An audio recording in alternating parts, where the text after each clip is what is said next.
Hey everyone, it's John, Wade Boggs fan, and welcome to another edition of Hobby Talk.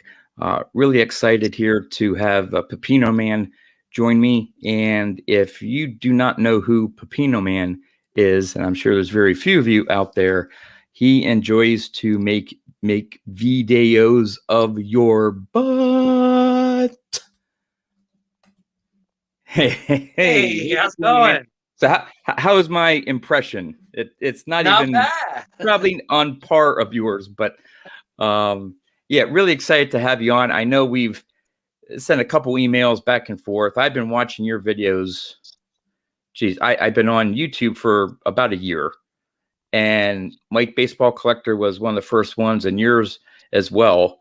And I I have to say, even my wife knows you because I'll be watching videos, and as soon as one of your videos comes on, she's like, "Oh, you're watching Pepino Man, aren't you?" I'm like, "Yep, that's." I mean, you have just a unique channel personality. It's infectious. That's because I enjoy watching your stuff. But speaking of wives, I hear that your wife has gotten over COVID. Yeah, she got it. She had mild symptoms actually. It wasn't bad for her at all. She said the worst thing about it was being stuck in the bedroom. I slept Yeah, in the living room the whole time. And the funny thing about it is like my my kids are already in their 20s and they're both still at home. They both work, and then my daughter's boyfriend, they work at the same place. And because of contact tracing, yeah. they all had to stay home too. So Oh, it was a full house for a whole week. But wow. yeah, my wife just stayed in the room. She did a really good job of it. And we actually bonded a lot. We spent a lot of time together. Me and my daughter and my son. We played a lot of board games. We would go get tested down the street every couple Yeah, days. cool. Well, yeah. I mean, it's nice that you can find some positives out of all this craziness and stuff. But so I have to ask you. So your YouTube handle name is Pepino Man, and if I'm not mistaken, Pepino is Spanish for cucumber. Yeah, So the you're cucumber man, or no, oh, see that speaking of wives, my wife hates that name. She hates it. Like, I have a hat when I first got it. With Pepino Man, she wouldn't let me wear it. She's like, "You're crazy. You're not gonna wear that." I was like, "It's just a name." But in Spanish, it has like an innuendo, I guess. But that's not what it's meant. That's not what it's about. I've been doing videos just like I do here on YouTube, on Facebook, and on Instagram for years, way before I started my YouTube channel. And as much as people love it, they love the persona. Let's just say, like, people close to me or my friends, they make fun of what I do. It's different. To people that are close with you, they make fun of you. So when I wanted to start my YouTube channel, I didn't want any of my friends or family to know about it. It was just gonna Okay. be a total secret. I didn't want them to know about it. So I can actually, one of my old Facebook groups, well, one that I'm still in. I was only a part of one baseball Facebook group for like 10 years before I got on YouTube. And like right before YouTube, the guy who runs it, the admin, just didn't want to run it no more. I'm tired of all the complaints and the scamming that goes on. I Yeah, don't want to yeah. deal with it. So I'm just gonna leave the page. He's all, and I'm gonna just change the name to the cucumber, and I'm leaving it. So he changed the name to the cucumber, and just everybody just started posting like pics of farmers with giant cucumbers, and just started posting all kinds of cucumber memes. So when I got into my new Dodger Group Facebook page, I told them about it. I go, yeah, I was on the Facebook page about cards, but it went away. And they're like, well, yeah, what happened? I told them the story, and they went to go check it out. And they all came back. We were on the live, and they're all like, that's your channel. Don't lie. You're the Pepino Man. You're the Cucumber Man. So I ran with that name and made it my YouTube name when I started my YouTube channel. So because nobody else besides that Facebook group knew me as Pepino Man. That was the nickname that Okay. they gave me. And Yeah. when you're on Facebook, not exactly like they're your neighbors Right. and your family. So Yeah. it was kind of to keep my channel a secret. That's Yeah. how I came up with that name. Cool. Cool. Well, it's again, it's catchy and stuff like that. So I'm noticing here. I thought that I was we were just like recording it and it was going to post later, but I guess we are truly live. Oh, are There's some we? people. Yes, hey, that's fine. Let's go with it. Hey, Lou Rock here. What's up, beautiful people? Yeah. So hey, let's welcome everyone in and see what happens. So yeah, this will be good. Hopefully, I can keep track. It's hard to keep up Yep. with the Yep. comments. I It's guess hard. I guess we are live. I don't know what I did differently. The last one I did with John Mangini, we were able to record it and I posted it later. But hey, why not? Let's go with it. Hi, Ron. So yeah. So one of the things I wanted to talk about with you with the cards are, and as you can see in your background, you're big on collecting sets. Yes. And personally, I think that's a bit of a loss that I don't think a whole lot there now. I do know that there on YouTube there are some people that collect sets, but I think in general, a set together is people most people just want stars or certain players or certain team cards or whatever. So what is it that you enjoy about collecting an entire set of a particular year? I think what it is, to just be honest, I think it's just the accomplishment. It's like short-term goals and just accomplishing something. One time, Tops 85 401, he made a video and he just showed all his sets.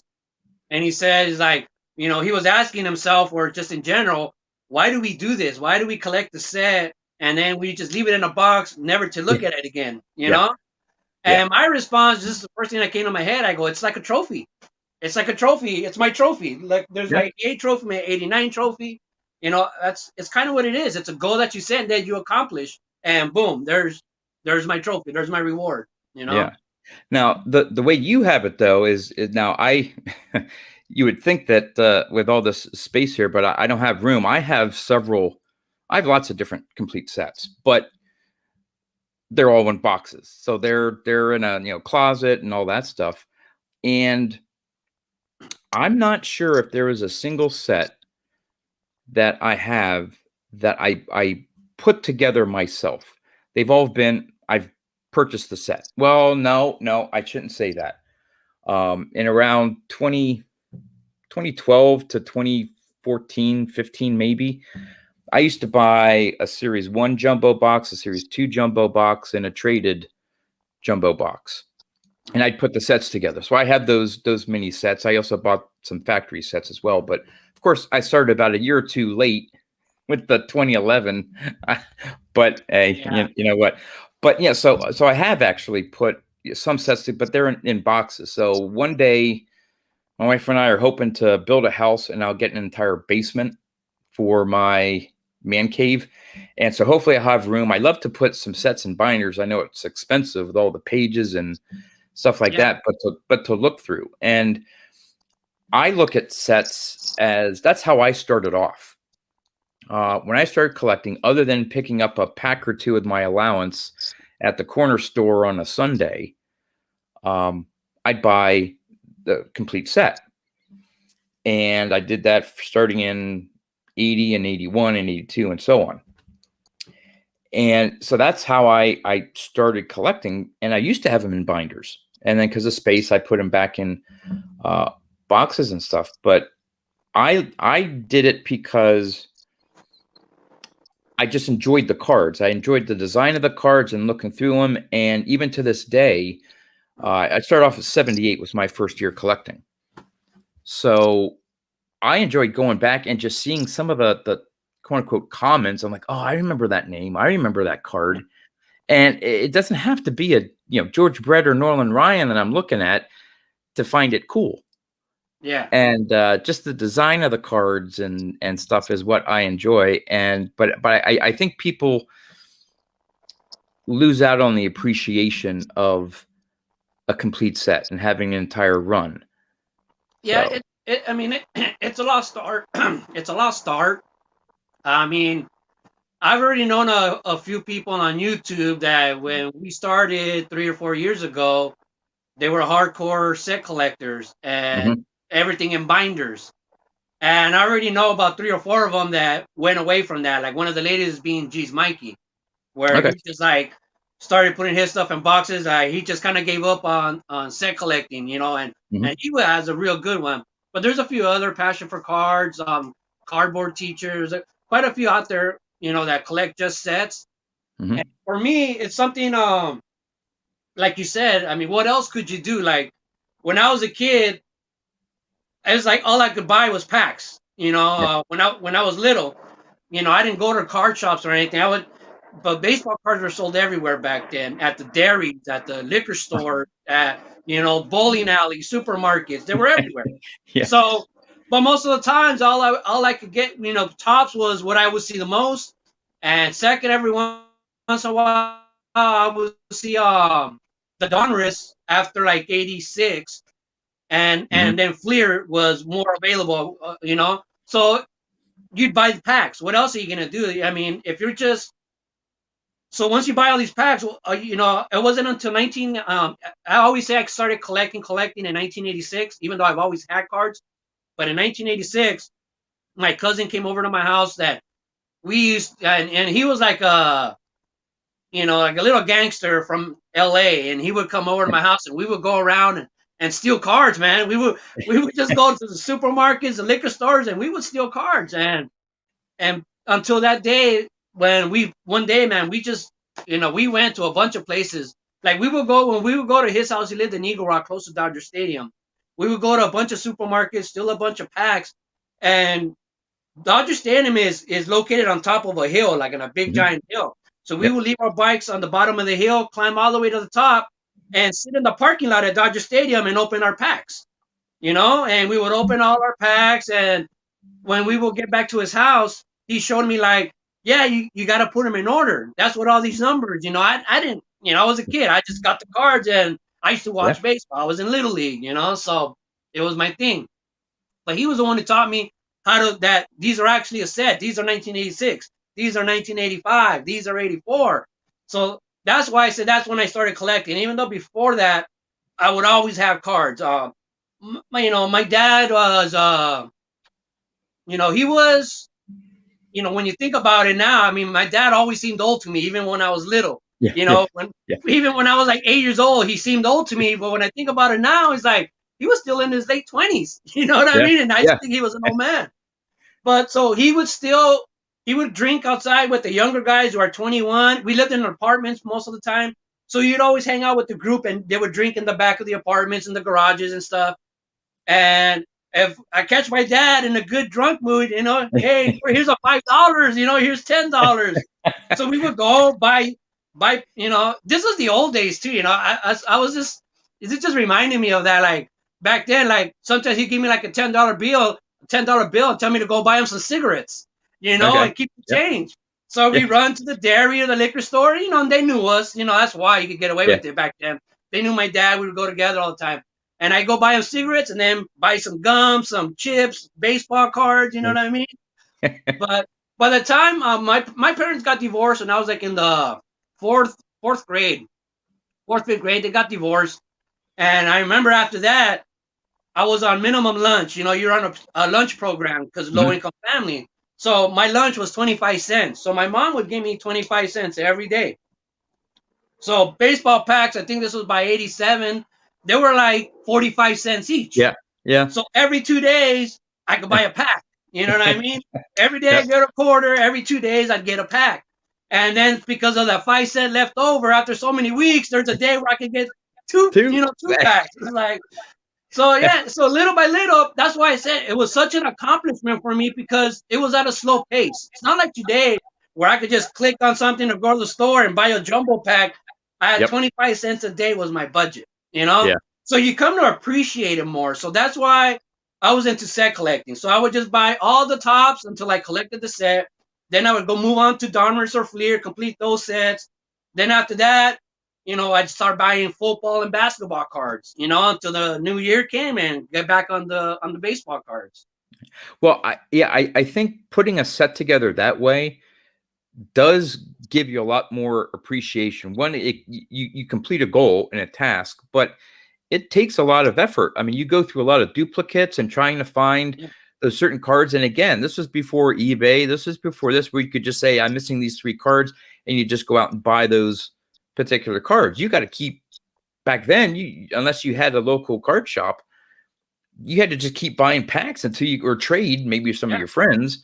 And so even that is fun. Hey, I'll give you this one. I really need that card, and I'll trade you for this. And I never really did too much trading. I didn't have a whole lot of friends that were into baseball cards. It was something that I was in.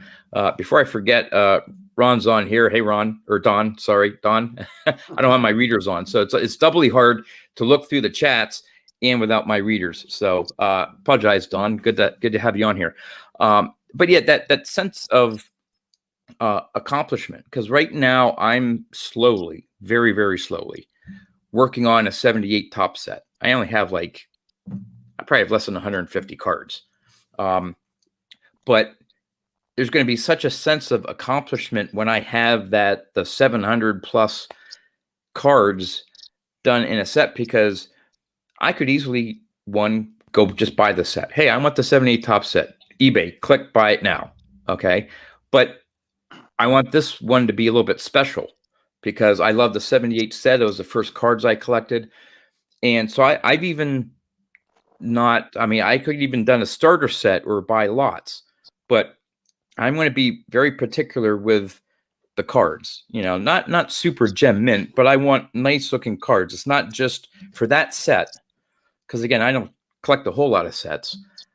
I want this one to be a really nice condition and put a lot of time and effort and love into it, if you can maybe take it that far.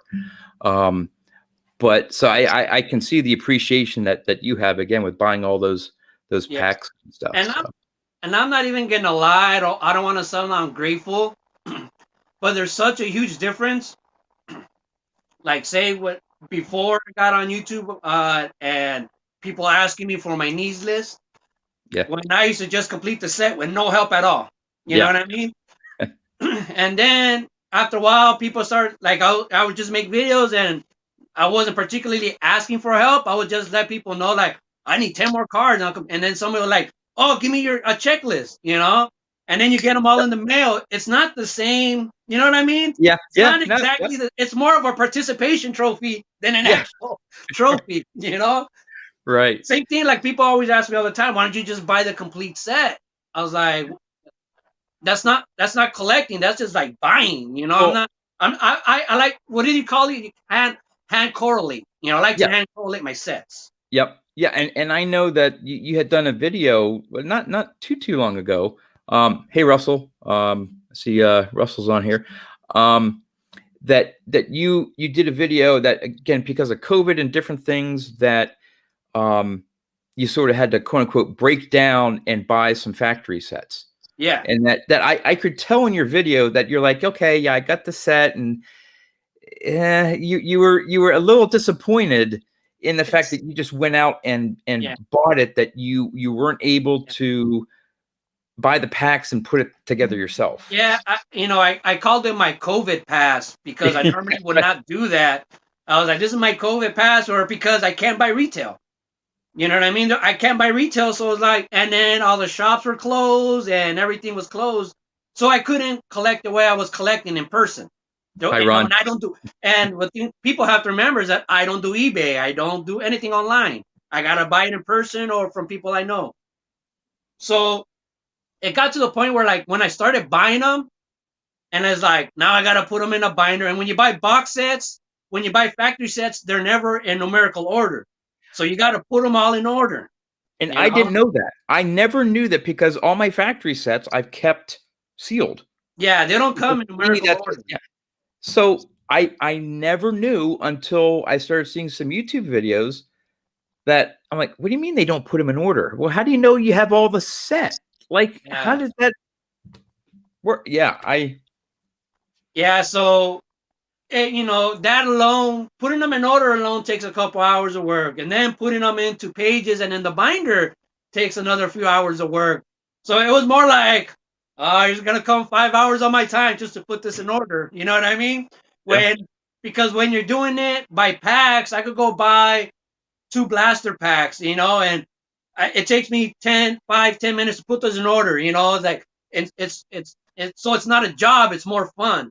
But Yeah. when it's like 5 or 6 hours of sitting down in the corner, it's like, It's like, how much am I getting paid per hour? Oh wait, I'm not getting paid. Wait a yeah. minute.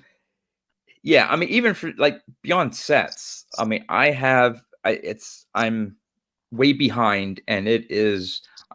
I've made many comments of my Wade Boggs cards are in order, organized. I could find a particular card like that.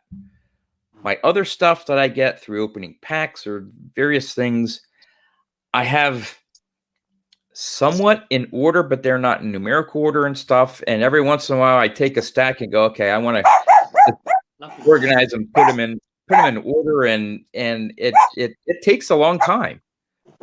Yeah, it's definitely a lot of work. I mean, I think a lot of people probably look at my my wall of binders and probably assume that's the way I've always done it. Yeah, but it's not. I think as a kid I only had like 1 or 2 binders, and one was like my favorite players binders, and one was like one that I used to play cup ball in my front yard, where I would make a waxy ball, put in like we used to do in Little League, play cup ball like baseball with your hand. okay, yeah. And I would make these balls and I'd throw them on my roof and I'd hit them, and if it went over my fence, it was a double. If it went over the street, it was a home. I used to play all these games. I would keep 3 outs and everything. And so that binder had a lot of my paperwork and stuff like that, and a few cards. But I only had 2 binders really growing up. But it wasn't once I got back into the hobby. Well, like like I like to say, I kind of left the hobby. I kind of stopped just watching baseball, like after 94, after the players strike and stuff like that. And cards just kind of disappeared. I couldn't, they weren't at 7-Eleven anymore. They weren't all over the place anymore. It's like, yeah, I just didn't run into them like I used to before. But it wasn't, and then one day I found an ad that just said some guy was selling baseball cards, and I went to his house, and his garage, he just had like, shelves like this in his garage in rows full of binders. And I remember like, whoa, it looked like a library. It just looked super cool. I'd never seen that before. But so that just always stuck in my head. But, I bought I think 3 or 4 starter sets from him, 3 binders. So that was my most binders I've ever had. Now I have 5 binders, But there was a guy on YouTube who had a video response, one of those subscriber contests, and his contest was to show your card room, show your collection off. And at that time, I was not organized at all. My card room that I had back then was a mess. It was just awful. When I was making my video, and I was like. I stopped halfway. I was like, I can't show this. This is embarrassing. So just for his video response, I went out and luckily these brown binders right here, I used to get those for $5 each, and they already had the pages included. Oh wow! Some guy at my LCS, he bought a pallet, 2 pallets of them. He said he got 2 pallets of them for super cheap. And he was selling them for $5 each. So every so often I'd go and buy 4 for $20, and go buy another 4. And I did it just for that video response. To make my room look cleaner, I started putting my sets in binders. But even back then, what I was doing is I was putting the actual packs on the sleeves. Right. Yeah. But once I started collecting the 69 and the 58, I couldn't find the packs. Yeah. So I just, I'm just gonna put the cards in, and then I looked at the whole thing. I said, well, it doesn't look right. I have some packs and some cards. I said, I was gonna make them all cards, and then people fell in love with it. Like, oh, that looks awesome, and I was like, oh, so that egged me on, and that's how this was born. Yeah. It's actually a YouTube creation, because that's not. My rooms did not look like this 4 years ago. Yeah. Well, I like the new the shelving unit that you made. Because you made that, right? That Yes, one this where we one had right the here. 800 count boxes. Yeah. Yeah, these right here, these are cardboard houses. So Okay. Yeah. and the greatest thing is I could grab the ones from the bottom because like my closet is a different story. I Yeah. have cards stacked like this too. But if I want to get this box, I gotta take all those boxes off from the top, to get to this box. Yeah. I have one of those, but for the it's the what the 1600s, the 2 row Hmm. one. So it's one with the top that you The can top. take off. I Yeah. forget what they're called, but yeah, I have that as well because in my closet I have them stacked up, and then yeah, the one at the bottom I always hated when I'm like, oh great, I want something out of that box, and it's on the bottom of everything. So those are very handy. Yeah, they're very, very handy. It was kind of my ghetto version, of Mike's Beast, basically. Yeah, yeah, yeah, yeah. And I've gotten a lot of comments, but I really lucked out on that library card catalog. Um, just it's a perfect fit for cards. The only thing that it doesn't really fit are PSA slabs. I can't fit them Yeah. sideways in it. The rows, the drawers are just short that they won't fit. But Beckett holders, which occasionally I'll buy a Boggs card that's already graded. I don't go, but if there's one that's already graded, I'm like, okay, I'll get it. Those fit. But for some or whatever reason, PSA is just a little bit taller. So, yeah,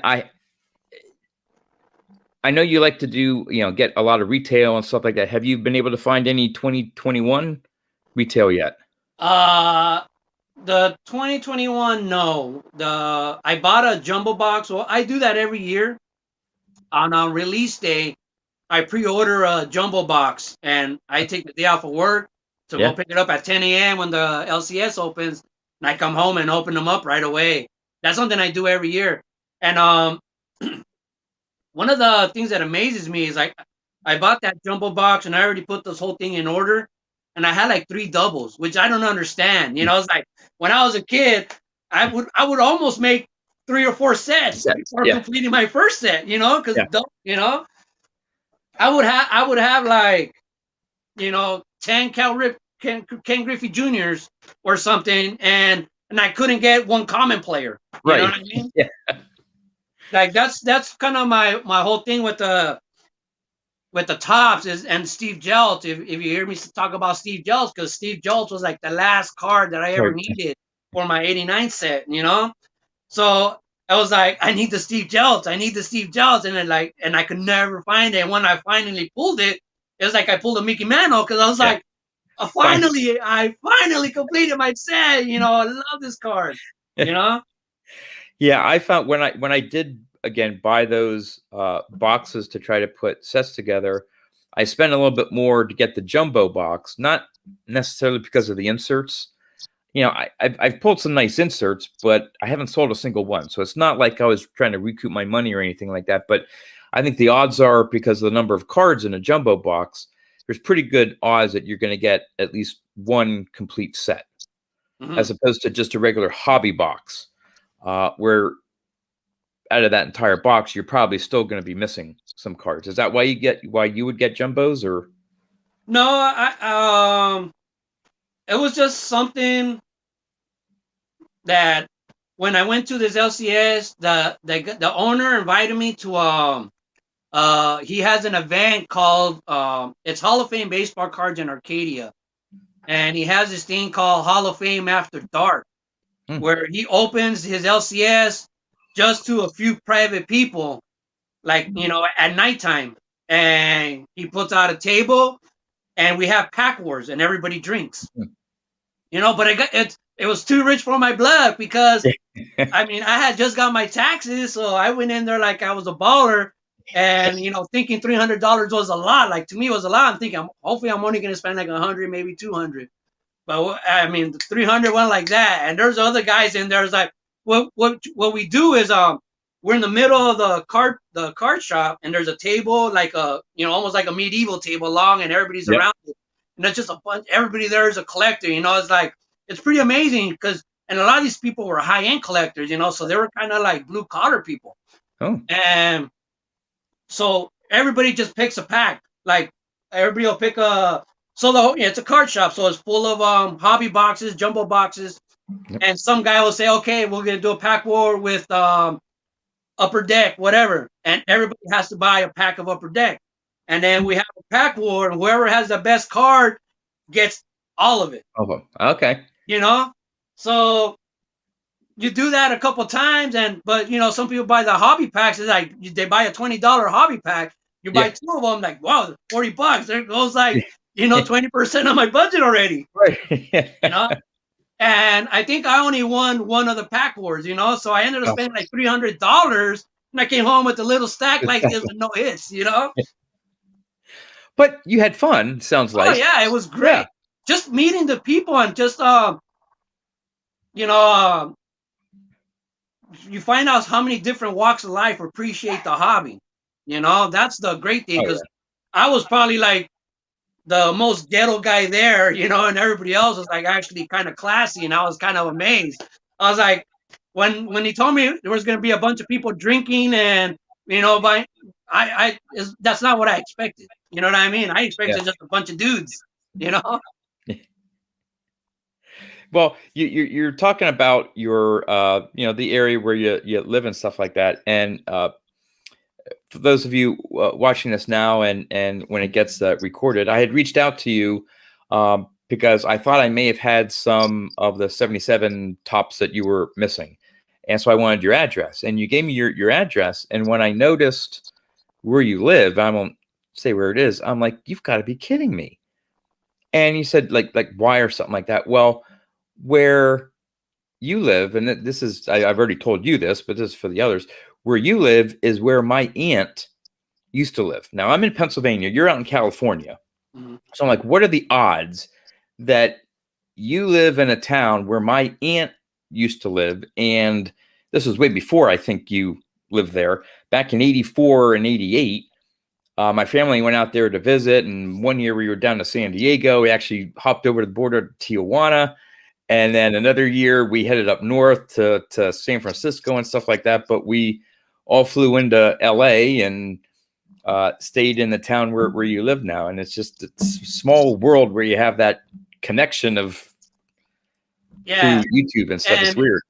I can't see the comments, but for anybody who's watching and keeping tabs with the comments, I live in Pomona, California. Okay. What baseball slugger grew up in Pomona, California? I think I know that.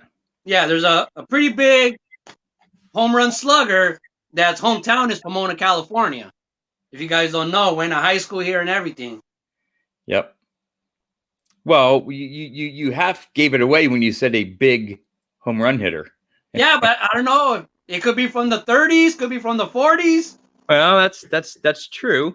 That's true. That is a good trivia question. Maybe at the end of the stream here, we'll tell everyone who it is. But because I think I know, I'm 99% sure I know, because I remember at least the second time I was out there, I heard about him and stuff. So, yeah. So, so you've been to Tijuana, huh? What? So you've been to Tijuana. I was to Tijuana in 84, and I remember what little I remember. We crossed the border, and at the time, maybe not all the streets, but most of the streets were dirt. Mm-hmm. And I mean, it hasn't. I'm sure by now it's grown they're pretty much all paved now. And my cousin was, let's see, I was 12, and so my cousin was maybe like 8 or 9, and there was this guy selling these little violins with wax strings and stuff, and he begged my aunt to buy one, and she's like, "What do you want this for?" And she finally bought, and it didn't play a single note or something, but he was going like I don't know, but he wanted that he wanted that violin. I don't know why, but Yeah, when I was born in Mexicali, Mexico. You know, a couple hours away from Tijuana, also on the border in California too. And when I was a kid, my parents both worked, so every summer they would send us to Mexico to stay with my grandma. You know, it was free babysitting for them, and every time that they go drop us off for the summer, they would give me $20. They'd give me and my brother. My brother's a year younger. They would give us $20. And my grandma would take us to downtown Mexicali, downtown, and I would buy a bunch of comic books. Uh, every once in a while, there'd be baseball cards, but Mexican baseball cards from the Mexican League over there. And I wish I still had those because I remember I would buy Spider-Man, Hulk, the Incredible Hulk, all these Superman, but they were in Spanish. You know what I mean? oh, Or some of them would be half. It would have the Spanish and the English in the bubble. You know, just cut in half. And so like one of the funny stories with that is, so I was born in Mexico, and my brother, a year younger than me, he was born in the United States. So what they used to do is, when they would go pick us up, you can walk across the border. Like when you get in line to cross the border, I mean, it takes like 2-3 hours, you know, yeah, for the line. So we would get in line in the car, and when we get closer to the gate, my mom would walk me out, and I would just take my comic books with me, yeah, and she would give me my brother's birth certificate. So okay, I would use my brother's birth certificate and with her to cross the border. okay, Cross the border, we would just find a spot under a tree or somewhere. My mom would tell me, "Okay, wait here, we'll be back." And my yeah. mom would go back to the car, and I would wait there, and I would just be there alone with my baseball cards and my comic books for like an hour or two till they cross the border and then pick me up, and and then we come back. Well, we have our. Well, here's the first guess on the trivia. I don't think that's it, No, but I think that's the winner. yeah, Mark Yep, McGuire right there. yep, yep. When you said big, big hitter or home run hitter, you know, Big Mac and stuff, I'm like, oh, that you sort of gave it away there. So yeah, yeah, Mark McGuire, because I remember seeing on the back of his Topps card, born in Pomona, California. So Yeah, and I work full time at USC at the University of Southern California, and that's where he played for like 3 years. yeah. So speaking of USC, you know, you work part time, right, for the Dodgers. Yes, it's called game staff basically. I just work the games mainly. That's because that's what I wanted to ask you is that so you basically is it just before the games or is it during the games that you run out and clean the bases, clear the bases, stuff like Yeah, that? it's Or it's it's during the games. We show up, we clock in like about an hour and a half before game time, and then we're usually about an average of about an hour there after each game. And then between innings, three times a game now we drag every 3 innings. okay. Now, so when you're not out in the field, do you have your own spot like in within like the dugout, or is there a special spot? Is We it out in we the have our own outfield? Is it locker room. okay? Yeah, the grounds crew, we have our own locker room, but there does have to be a grounds crew guy in the dugout in every inning in case the pitcher needs something or something happens. Okay. So So I do used you? to be, Yeah. yeah, I used to be in there the fourth, fifth, and sixth inning. Wow.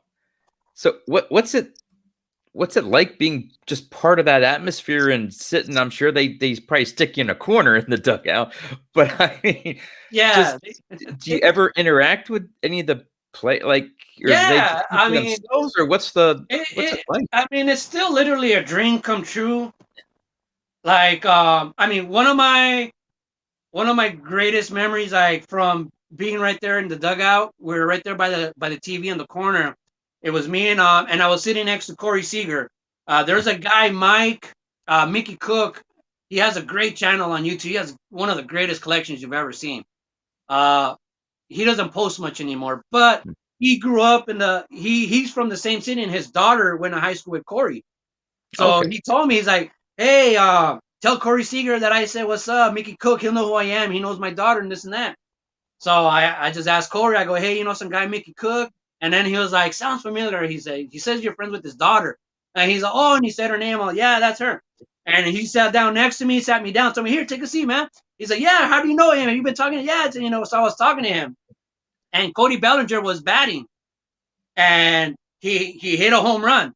So as soon as he hit it, Corey like put his hands on my knee, like just grabbed my knee, and he was like, "Get out of here! Get out of here! Get out of here!" And he was, dude, it was hurting, you know. And I didn't want to say anything, but he was squeezing the hell out of my knee.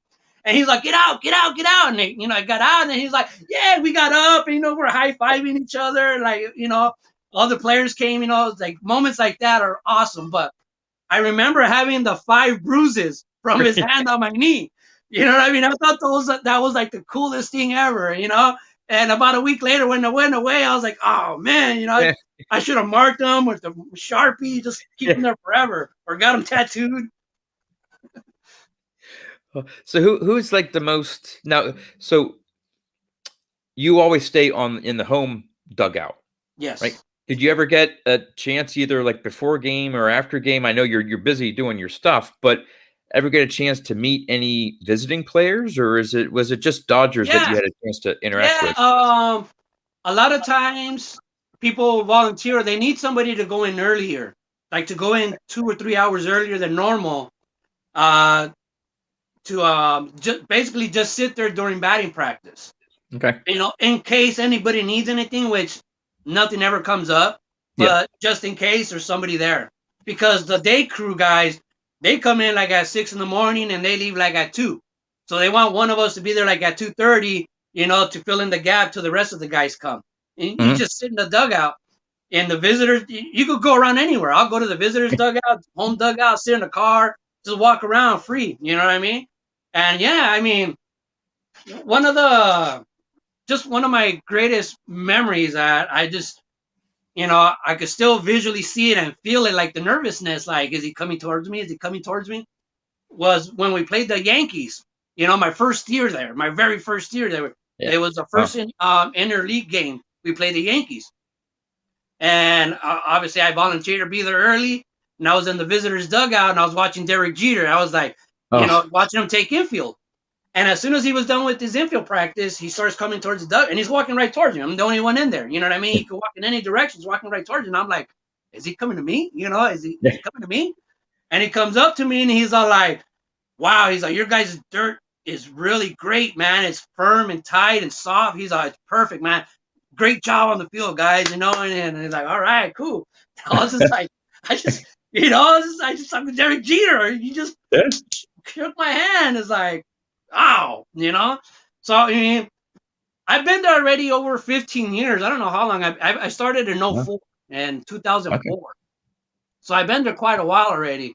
And you could say some of it goes away, but every time there's a new player, it's like a renewed thing, you know?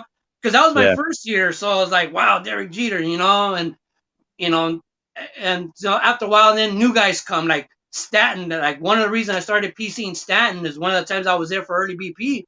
He hit like 3 home runs clear out of Dodger Stadium during BP, like clear, just out of the stadium. It's like, you know, it's. I don't think it's ever happened during a game, but like Willie Stargell, there's a list of a few guys that have done that in their lifetime in BP, and he did like 3 in one day, you know. And I was like, whoa! And I started PCing, and same thing with Nolan Arenado. You know, I was watching him take infield one day, you know, and normal infield. People, they're just there, and the coach is hitting the balls right at them. You know what I mean? They throw it at first. Arenado, the guy was like hitting them away, and he's diving. I was like, whoa, this guy's like really great. You know, and then they gave me a home run. And I was like, boom, you know, started collecting Arenado. So yeah, I mean, it has its great moments, you know. It could be mundane, it could be you know, repetitive, but because we're not supposed to talk to the players, you're not supposed to approach them. But if they approach you, then go ahead. You know, one of my greatest moments, I remember my first year too, is when we played the Angels, and it was a game where Vladimir Guerrero like dislocated his shoulder sliding into home. And after the game, I was in the dugout throwing my when I first started, my job after every game was to walk around the infield and pick up every piece of dirt that I see. I would walk around with the cup and just pick up every little clump of dirt I would see by hand for like an hour straight. You know, Wow. fill up the cup, go to the dugout, empty in the dugout, pick up some more when the cup fills out, walk to the dugout. And Vladimir Guerrero came out with the splint. And I guess I was just dumbfounded and I was staring at him like, it's Vladimir Guerrero. I mean, it's Vladimir Guerrero. I'm not sure if I was saying Junior earlier or something I messed up, but it was Vladimir Guerrero, and I'm just like, wow. And he's looking at me, and he talks to me in Spanish. ¿Quieres una foto? Like, do I want a picture? And I was like, yeah, okay, you know. And you know, he gets next to me, and I try to take the picture, and it's hard for me to get it in because he's so much taller. And so he's like, dámelo, and he gets the camera and he takes a picture for me, you know. But like things like that, and my boss saw me, and he looked at me. He's you know, you're not supposed to do that, but you know, I'm pretend I didn't see it. And I was just like, it's Vladimir Guerrero, dude. And I was like, I don't care if I get fired.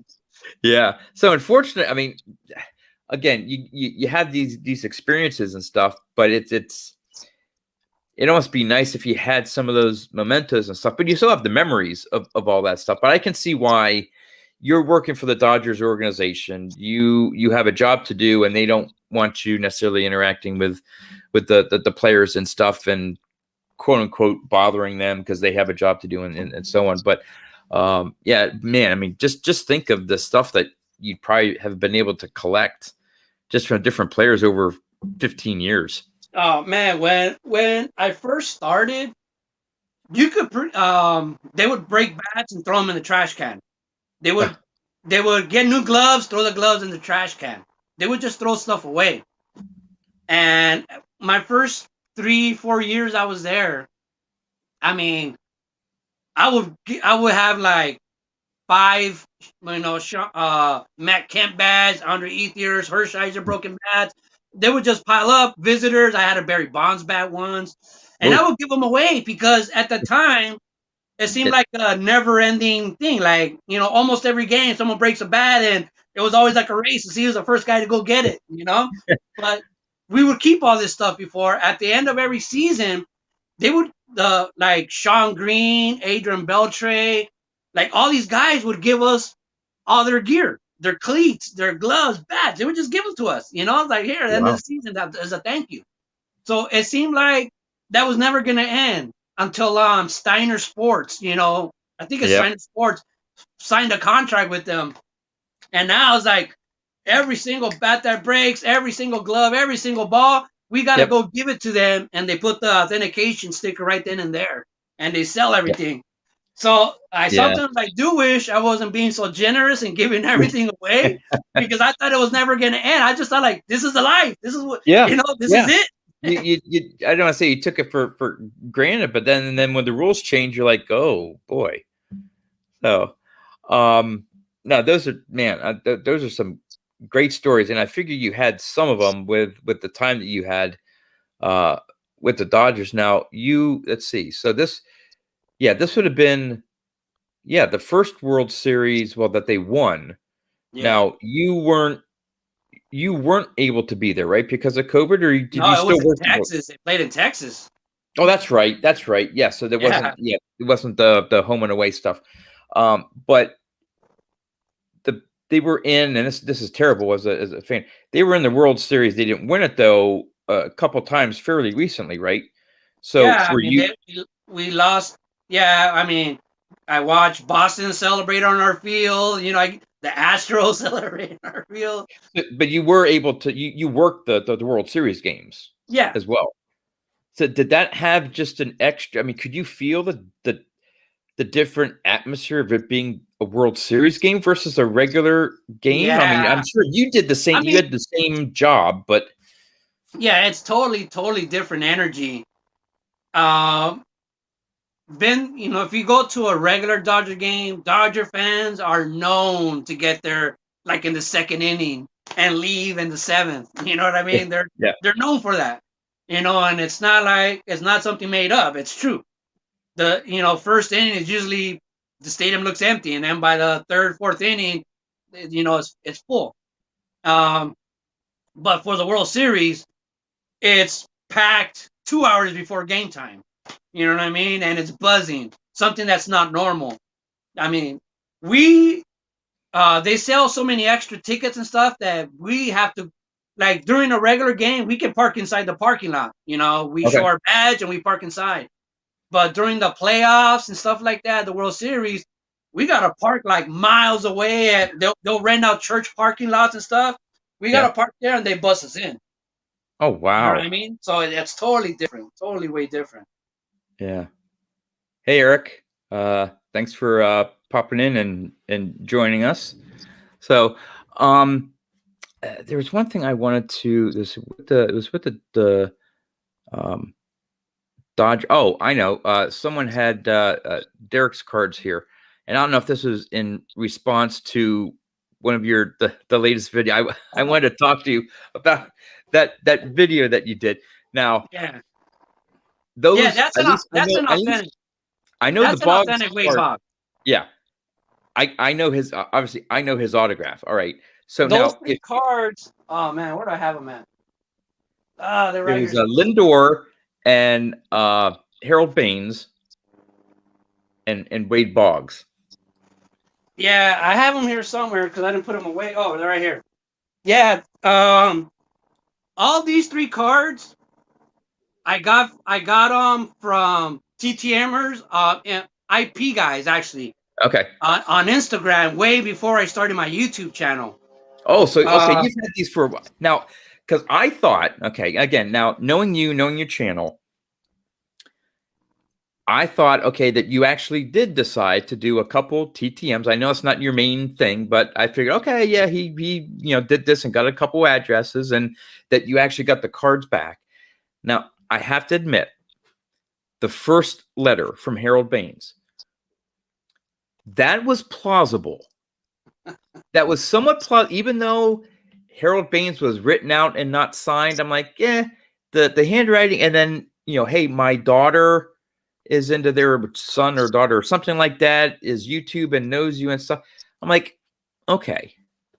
Then you get to the second one was Francisco Lindor, and I'm like, and then of course when you finished off with Wade Boggs,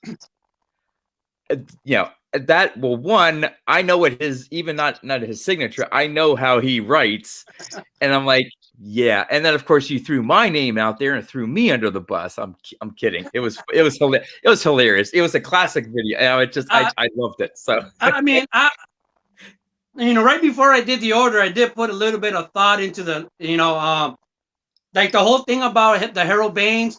I don't know if you follow this channel, some guy called Nuff Said Cards. Yes, I've seen some of it. Yes, yep. I subscribe to him. He used to always tell me that his kids told him about my channel, and he started watching me because his kids were watching me. He's like, yeah, my kids are big fans of yours, and they told me about you, and I started watching YouTube. So that's why I incorporated that in. And then I knew with you that if I put Wade Boggs first, you're gonna know right off the bat. Oh, that's not legit. Yeah. So I had to save that towards the end. Yeah, that was smart. That was because again, I saw a lot of comments going, "Oh, you had me there for a while. You had me there for a while," and I'll admit it. The Harold Baines, you sort of had me there, and then I'm like, oh, okay, that's Caesar doing his thing. So what? And so now, I think you've addressed this before and in a video that you've done and stuff, but obviously chatting here, I mean, you're just a normal guy who enjoys baseball cards and stuff like that, but you take on this other persona in your video, and it's just so entertaining. It's crazy, it's wild, it's nuts. I couldn't switch something like that on and just do something like that. That's just me. I guess I'm too much of a introvert or whatever. But what brought that on of just saying, hey, I'm just gonna have fun and just do whatever comes to my mind on a video and just. Well, I gotta say that's something I've been doing for a long time. I used to have a bunch of VHS tapes Okay. me doing stuff when I was a kid. One of the earliest things I can remember about me doing something like this was my friend, and he lived like in this little rich part of town, in these townhouses, and he had like this little machine that you could put a tape player, like a regular TDK tape player, like music tape, Okay. Yep. you know, Yep. and you put he had a machine where you put a regular tape in there and you can record in black and white on that tape and play it. Oh. You just connect it to the TV like through the same thing as the Atari had, that little metal thing in the back. You Oh connect yeah. it through there, and you make you could buy like a hour, half hour tape, an hour tape, half hour each side, but you can only record like 5 minutes, because the tape was going so fast. And I asked him one time, can I borrow that? And he let me borrow it. And I went to my house and I started making music videos. Okay. Like I just started making all kinds of music videos with it.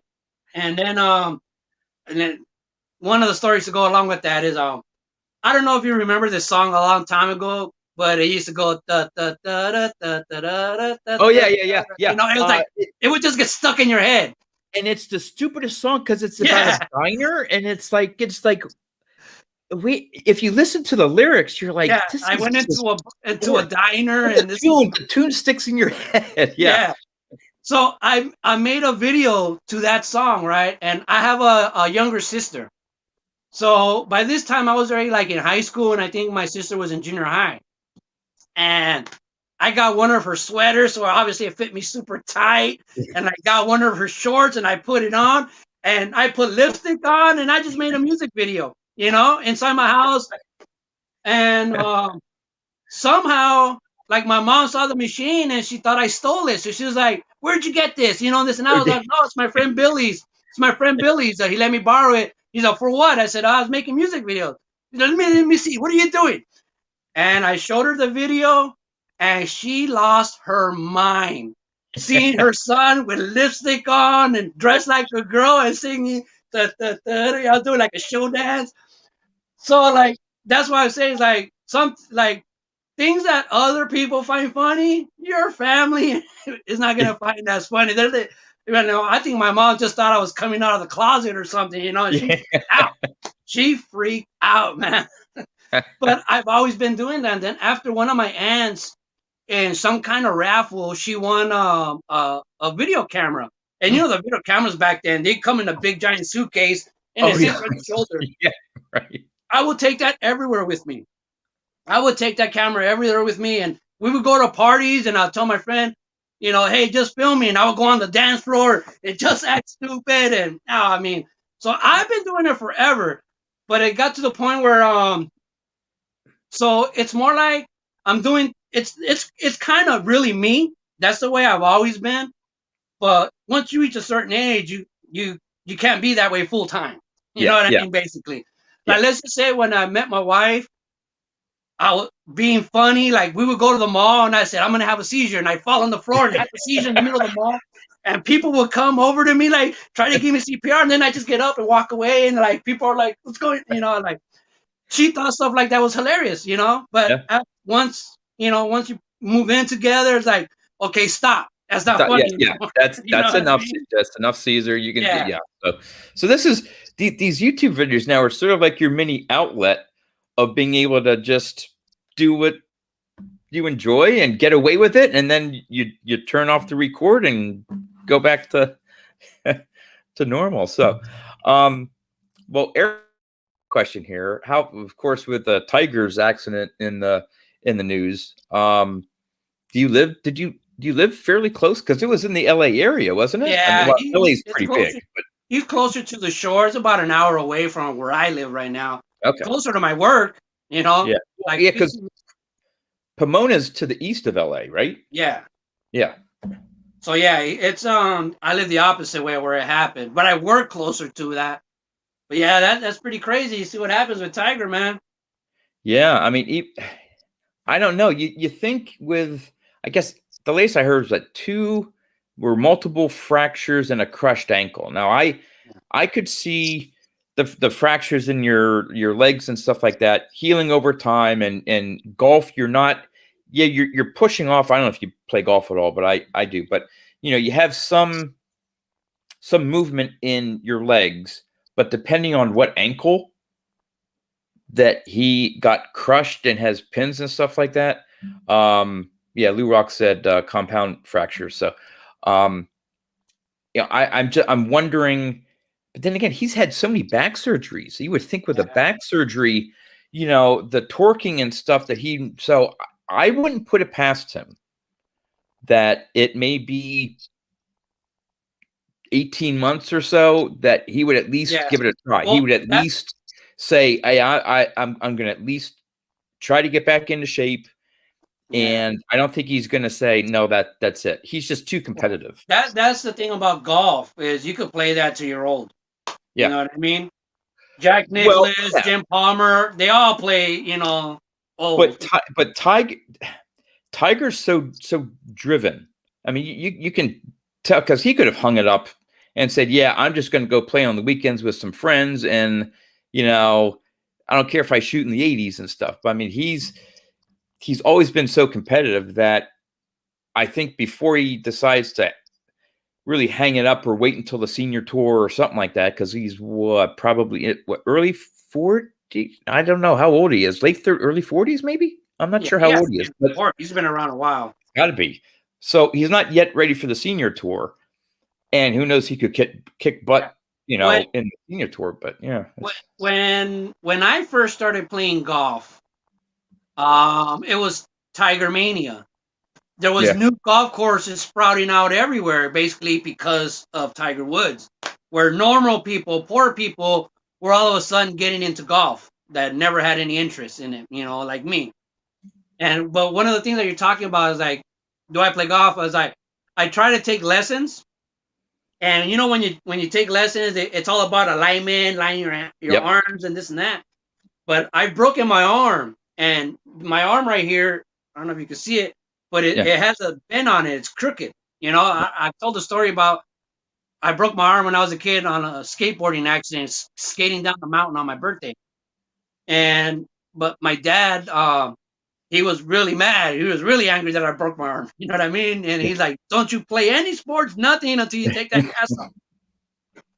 Went to the park, and I was playing soccer. And I was playing goalie. And some guy kicked a goal, and I blocked it with my cast and hit my cast. And I'm telling you, that thing hurt. I remember how bad it hurt, but I couldn't tell my dad because he would have kicked my ass because he told me not to play any sports. So I didn't say anything. And then about a month and a half later, whatever it was, when they removed my cast, I removed it like for good. My arm was crooked. And the doctor was like, it didn't set right. Yeah. So they had to re-break my arm to straighten it out a little bit. But because of the way it had healed and, it's just not perfectly straight. So when I went to go take golf lessons, the guy's like, "Put your arms like this." And I was like, "I can't because my arm's crooked." And he's like, "Well, I don't know what to do for you then." You know what I mean? Because everything he taught was based upon, like your alignment. Yeah. I guess Eric says Tiger must be 45, I guess. But no, I had, I guess, two similar stories. The first one with breaking. Now, I never had technically a bone broken. I had my nose broken. And I studied my junior year in college. I was very fortunate enough that I studied over in England for a year. And the way universities and sports work over there, they're more clubs. So you don't have here where you have, Division 1A baseball or soccer, and you have to try out or get recruited and get scholarships and stuff. Over there, you could sign up for club soccer, club baseball, and whatever sports they had. If someone wanted to start a American football club, they'd go around if there were enough people, and they'd play scrimmage, or maybe they'd play another university if there was a club from over there. And so it was very, loose. And of course, they had a baseball club. So I'm like, I was never good. I played through Little League, and that was it. I was never that good of a ball player, but I loved the game. I loved playing it, right? I just wasn't that good. But I figured, hey, over there, they don't know baseball that much. Maybe I'll actually be a good player over there. So I signed up for the baseball club, right? And it was during the winter months. It was probably around February or so. We had practice, but we practiced indoor. So they had the indoor gym, and they put these mesh like walls. I mean, just like open like nets, but dividers. Mhm. Okay, so you had a pitcher throwing to a batter in, and the lanes were probably maybe 6-7 feet wide. They weren't too wide, so it was pretty narrow, and we had like 4 of them set up. And so some people would toss the ball and then hit. Most often, you'd hit the ball and it would hit somewhere in the net and then just drop down. Okay, pretty safe. So I thought. So I was throwing batting practice to this one guy. And so I was throwing it in there, not too hard, but all I remember is throwing the ball. And so I'm through my wind up, all right, my follow through, and I see the ball come bounce on the hard floor and hit me right between the eyes and just smash. And I heard a crack, and I'm like, oh, okay. Well, then I was like, bleeding and stuff. Well, I had this like Freddy Krueger mask thing on until the swelling went down. And then once that was off after about a week, they're like, yeah, it's not straight. We need to break it again. I'm like, oh my gosh. They put me out and went smash and then set it right. And because they couldn't tell with the swelling how it was lined up. So yeah, but that was fun. I think I set the year I played there, I set the record, which again is not saying much, for most doubles in a game. I think one game I was 5 for 5 with 5 doubles.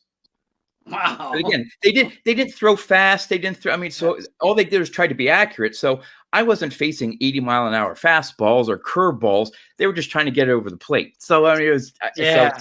yeah. That kind of reminds me like how I tell you when I was a kid, I used to go to Mexico all the time, and my mom, she comes from a big family. She had there was 13 of them, brothers and sisters. It was like 7 brothers and 6 sisters or something.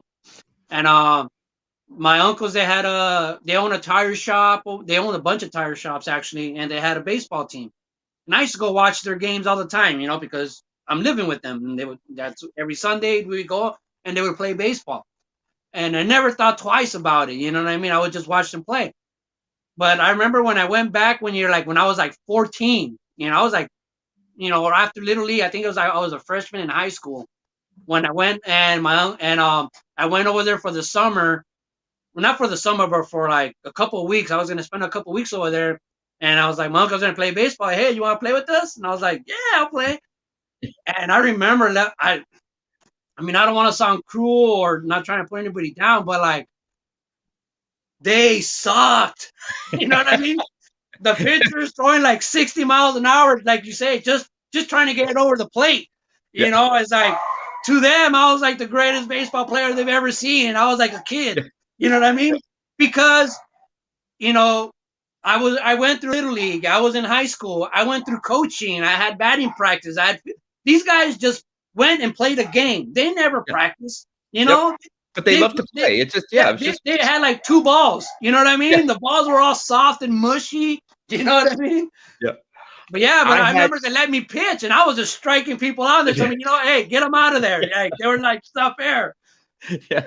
Well, I still had my Little League glove, and it still fit me. It was I want to say it was a Manny Trio. Do you remember Manny Trio, the Phillies from like the early 80s? It was like a Manny Trio. I think he maybe played second base or shortstop. I don't know. But I had this glove, and it was like so worn, but it just fit my hand and all that stuff. So I always wanted to play in the infield. When I was in Little League, they stuck me in the outfield. I'm like, okay, where are they not going to hit the ball? Oh, put John. All right. So, I mean, that's where I was. All right. So I had always loved the infield, and where do you get a lot of balls hit? So I was shortstop. So whenever I had a chance, I was like, oh, I want to play shortstop. So again, I was okay. But I remember one game that the player hit the ball, and it was like a one hop, a really hot shot. And I went to grab it, right? And again, with this glove being so old, I went to grab it, and then I went to field it. I'm like, "Where's the ball?" It tore through the leather that was attaching like the fingers and stuff. The ball just and it ripped. I'm like, "What am I going to do?" I now have a glove that like looks like this and stuff. So I ended up repairing it a little bit after the game. Someone let me borrow their glove and stuff. I still have the glove somewhere. That's But cool. it's jerry rigged to keep the fingers webbed together. But yeah, it just ripped right through it. It's funny how like little things how they affect. Like with me, I remember going. I played third base and shortstop on my little league team, and I remember like my dad was gonna go buy me a glove, and we were going. I think it was Big Five, and I wanted the Cal Ripken Jr. glove, you know. And when we got there, it was too expensive, so I got the Alan Trammell glove. And Okay. because of that, I started hating Alan Trammell. It's like, dude, I wanted the Cal Ripken glove. I got Alan Trammell. You know, it's like I developed this hate for Alan Trammell just because I wanted the Cal Ripken Jr. glove. You know, but Yeah. that glove was good. It never failed me. I played with that for like 3 years. It was a good glove. But I just wanted the Cal Ripken Jr. glove. You know, and I got the Alan Trammell. So I always held something against him because of that. Yeah. Well, okay. So getting back to maybe like cards a little bit, but this has been fun. I know you made a comment, and I remember you saying at least two players, but you said growing up there were a couple players that you enjoyed collecting. Wade Boggs was one of them. I think you said Daryl Strawberry, Yeah. and was it Eric Davis or someone else? There was someone else that you Don just Mattingly was my number three. Don Mattingly. So now those were all East Coast. You got what two? Well, for originally a Met, you got a Red Sox, and you got a Yankee. Yeah, I never thought So about that. what was about those players? What did you like about them? Just the way they played? Did it matter who they played for? Or? If I have to actually put a stamp on it, a finger on it, why? Remember how I told you that I used to have this binder and half of it was baseball cards and half of it was just paperwork? Yep. I used to draw baseball players all the time, and I would have a ranking. I would, every week back when I was a kid, I would watch TWIP, This Week in Baseball, Yes. the Baseball Bunch. That's the only way you could get all these highlights and see all the other players. You know, most of the times you watch your home news, you're gonna see all Dodgers and stuff. You know. Yes. So This Week in Baseball was when I could see all the highlights of everybody else. That's true. Yeah. So yeah. that's where I would see all these highlights of Darryl Strawberry, Wade Boggs, Don Mattingly getting hits, home runs, fielding, whatever. So I would have a top 10 list of my favorite players, top 10 favorite players. And back then, this is when I was in junior high, it would change like every Saturday when I would watch This Week in Baseball. It would change like, oh, this guy's my favorite player now. This guy's my favorite. and then one of my friends one day when I showed him my list and he saw all my old lists, he's you can't do that. You got to stay the same. So I think that was my list that week. Okay. You know what I mean? I think that, and so it stayed that way. Yeah. But to be honest, Don Mattingly was my number one player. Wade Boggs was my second favorite player, and Darryl Strawberry was my third favorite player. But I remember seeing a backlash on Don Mattingly because they asked him about Lou Gehrig. Okay. And he's like, "Who's Lou Gehrig?" He had never heard of him. So really? I was like, "What? Screw this guy. How did he not know who Lou Gehrig is?" And I was like, I was pissed. And so I moved him from number one to number three. Yeah, he was doing an interview and he didn't know who Lou Gehrig was. Wow. So yeah, that really hit me like, what? Well, how dare you not know who Lou Gehrig is? And so I know. That does surprise me. I thought he would be, found out that, oh yeah, I'm just joking. Yeah. Lou Gehrig, who? So I held that against Don Mattingly for a long time until I started working at USC. There was this one time we have the pitching coach there at the time was Tom House, the guy who caught Hank Aaron's home run. Okay. And he was teaching all these classes there and stuff. And there was this one kid who was like, he just didn't have power. He didn't have a good batting average, but he was really fast. And the coach was like talking to him in front of me. And he was telling him, he's you got to work with your strengths. He's okay. You know, no matter how much time you spend in the batting cage, you're not going to be a 300 hitter. No matter how much food gain how much pound weight you're going to gain, you're not going to be a home run hitter. You're a fast guy. You got to be like Brett Butler. And he was like, who's Brett Butler? And Yeah. I was like, what? So, and then I heard a few examples like that as it goes. Like, these guys don't even, maybe they're just so busy because they train every single, they probably don't even watch that much baseball. Yeah. So after that, I kind of softened up and down, man. Like, okay, I forgive you, I guess. Yeah. Yeah. Well, Don has a question for me here, and it's like, living in the middle of Pennsylvania, did we get the Pirates games or the Phillies games? And in Pennsylvania, primarily, I would get Phillies. I would pick up the Chicago. I'd get the Chicago station, so I'd see the Cubs. There'd be TBS, so I'd see the Braves. WPIX, I'd see the Yankees. WOR, I'd see the Mets. I think the Pirates were on one of the channels as well. So none of my channels picked up Orioles games. Couldn't pick up, there's nothing with New England, so I couldn't get Boston. But yeah, because of the cable and syndication, I saw Braves were on TV all the time. The Cubs, not the White Sox, because I think the one channel I got was only for the Cubs. I don't think it covered the White Sox. So growing up, though, and this is sort of leading from Don's, I grew up obviously a Red Sox fan because my mom is from Massachusetts. So there's that connection there. So very early on, I had always been a Red Sox fan to some extent. But to be honest, and I don't know if I've told this on any of my videos or not, but I was a little bit of a Yankees fan. And the reason why, because I liked Reggie Jackson for a little while. And the reason why it was for a little while, it may have been a couple years, that, of course, he was hitting home runs and all this stuff, and Reggie Jackson, Boy Scouts one year. And as a fundraiser or whatever, they were taking a group of our pack and our parents and stuff down to Baltimore. I think it was Memorial Stadium back then, to see the Orioles, and they were going to play the Yankees.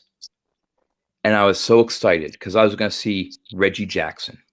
So my dad went with me with our troop, and all the way down, or that week, that whole thing, I was like, oh, I'm going to see Reggie Jackson hit a home run. He's going to hit a home run, and I'm going to be so excited. And my dad, just the way he is, was just like, he's going to strike out every time. I'm like, no, he's not. So, I mean, this was when, I'm trying to think what year it was. I bet you I was probably no more than 10 years old, 8 years old or something like that. So we'd be thinking like the late 70s. Okay, so around that time period. And I'm like, no, he's going to hit a home run. And again, my dad, just to egg me, was like, he's going to strike out. So first time up a bat, strikes out. I'm like, oh, that's okay. My dad's like, I told you so. I'm like, no, he's going to get some more at bat. Second at bat, strikes out. I'm like, okay, no, wait a minute. My dad's like, I told you, he's just going to strike out. He's known for striking out. I'm like, no, I have faith. He's going to hit a home run. Third time up the bat, struck out. Now this time I'm getting pissed off now. So I'm saying like, okay, he may have one more at bat. If he doesn't hit a home run, now I would have been fine if he got a single, whatever. Of course, I wanted a home run. Fourth time up at bat, struck out. I'm like, that's it. I'm done. I was a kid. I'm like, nope, no more Reggie Jackson. So I was still at the Red Sox and stuff. And then around the early 80s, I started following the Mets a little bit because they had some good rookies and Strawberry, and you got Gary Carter and all the Doc Gooden and stuff. So while I still wasn't able to watch the Red Sox, I was able to watch the Mets because I did get WOR on cable. But yeah, that was my fleeting moment being a Yankees fan, other than when Boggs got signed by the Yankees. And of course, I rooted for him in 96 to get the World Series. That's one of the things that's one of the things that surprised me when I got back into the hobby, because I mean, I really stopped watching baseball, and when I came back into the hobby and I saw like Wade Boggs' card with him on the Devil Rays, I was like, Yeah. what the hell? Will Clark, on the Rangers, like, when the hell did Yeah. Will Clark play for the Rangers? I just totally missed out on all this stuff, It was like really, really surprising to see all these. I just kind of assumed that Wade Boggs played for the Red Sox his whole career. You know what I mean? Yeah. Yep. But Well, yeah, it's and amazing how many. But let me a tell lot you, of go go ahead. ahead. My own little Reggie Jackson story is when we were growing up, where my dad worked, he got his boss had season tickets for the Angels and the Dodgers, so we would go like on weekdays. Of course, the boss would go on the weekends on the good games, and we just go on the filler games. But Reggie Jackson was on the Angels. I used to actually like going to the Angels games. They were a lot more fun than the Dodger games actually at the time, Mhm. I think. Uh, but Reggie Jackson was on there, and I was a big Reggie Jackson fan because I liked the Angels. Well, when I got older, like by the time the 1980 World Series and stuff, and I was more into the Dodgers, Tommy Lasorda, I would hear Tommy Lasorda's rants about Reggie Jackson hitting 3 home runs against us, and like Yeah. him getting in the way of that pickle when he hit it with his Okay. butt, Yeah. So Yeah. I started hating Reggie Jackson, and then you would hear here and there that he was kind of a butthole, you know what I mean? That he was not a nice guy and this and that. Yeah. So I used to hate Reggie Jackson. But I was working at the sports complex called Big League Dreams, and they were filming the movie The Benchwarmers there. Yeah. And so they assigned me to be the guy who would drive Reggie Jackson from his trailer to the movie set. Okay.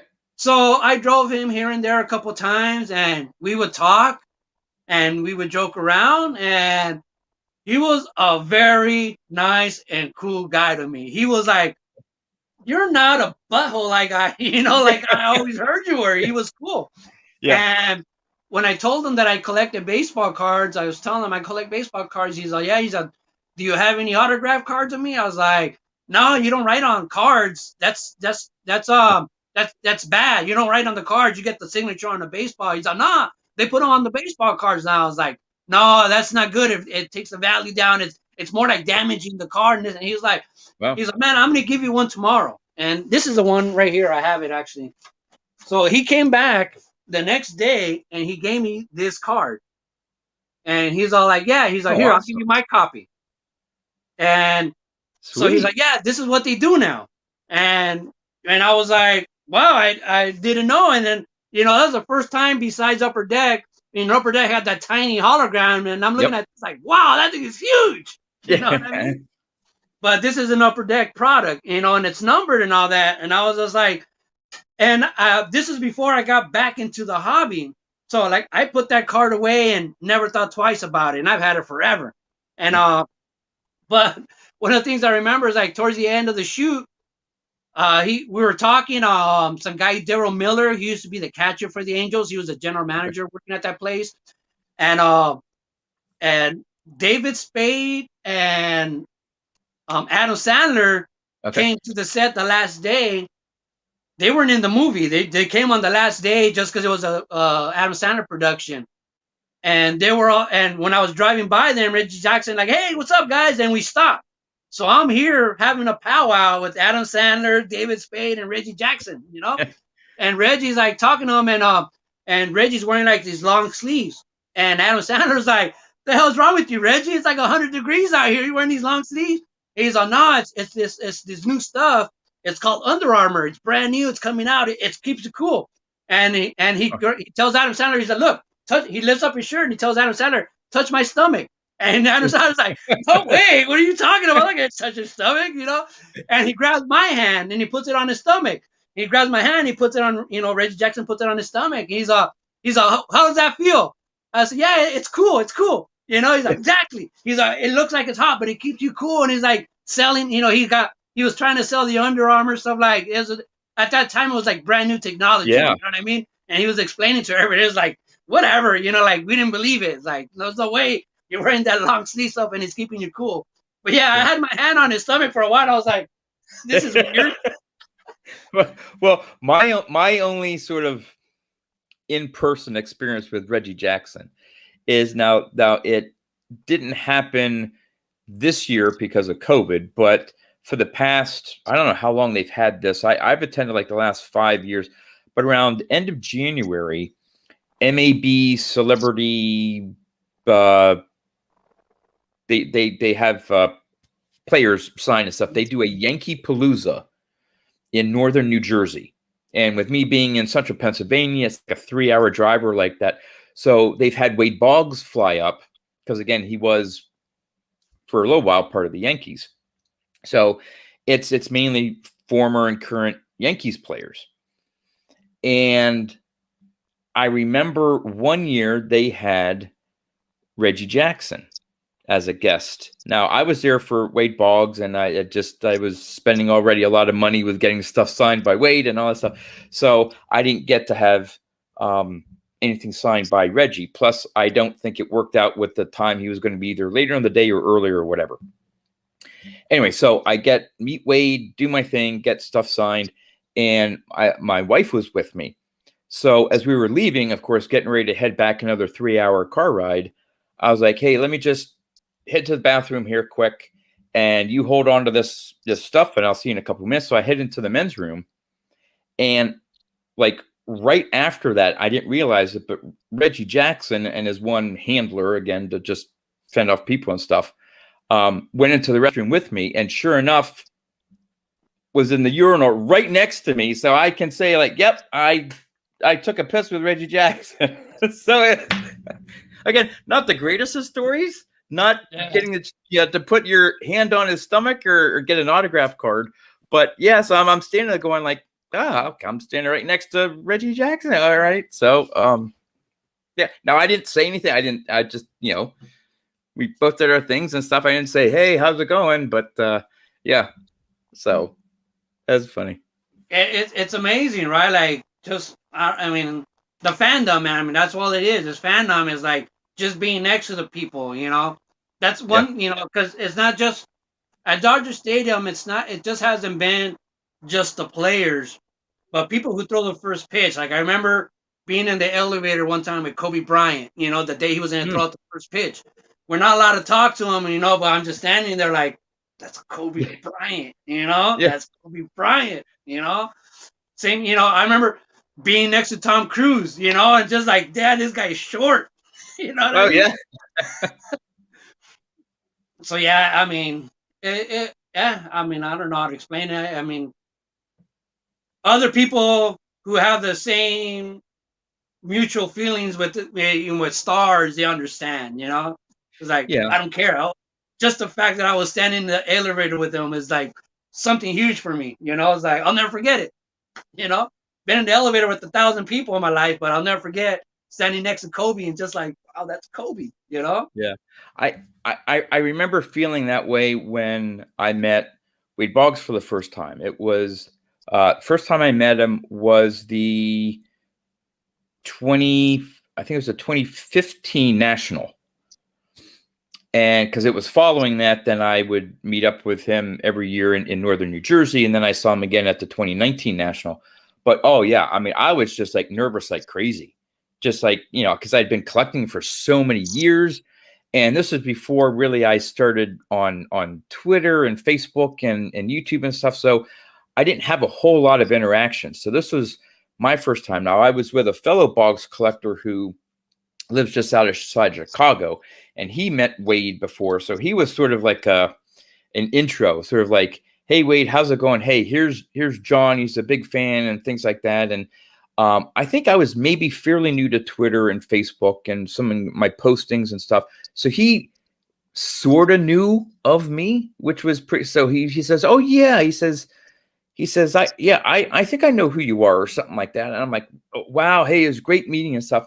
Now, I've met him a few times, and there was one time where in New Jersey at that show in New Jersey, where I went up and I forget what it was. I wanted to have him sign a jersey or something like that, and I said, "Hey Wade, how's it going and stuff?" And he goes, "Hey, good, John." And he goes, and he turns to his one assistant or whatever. He goes, right there is one of my top fans.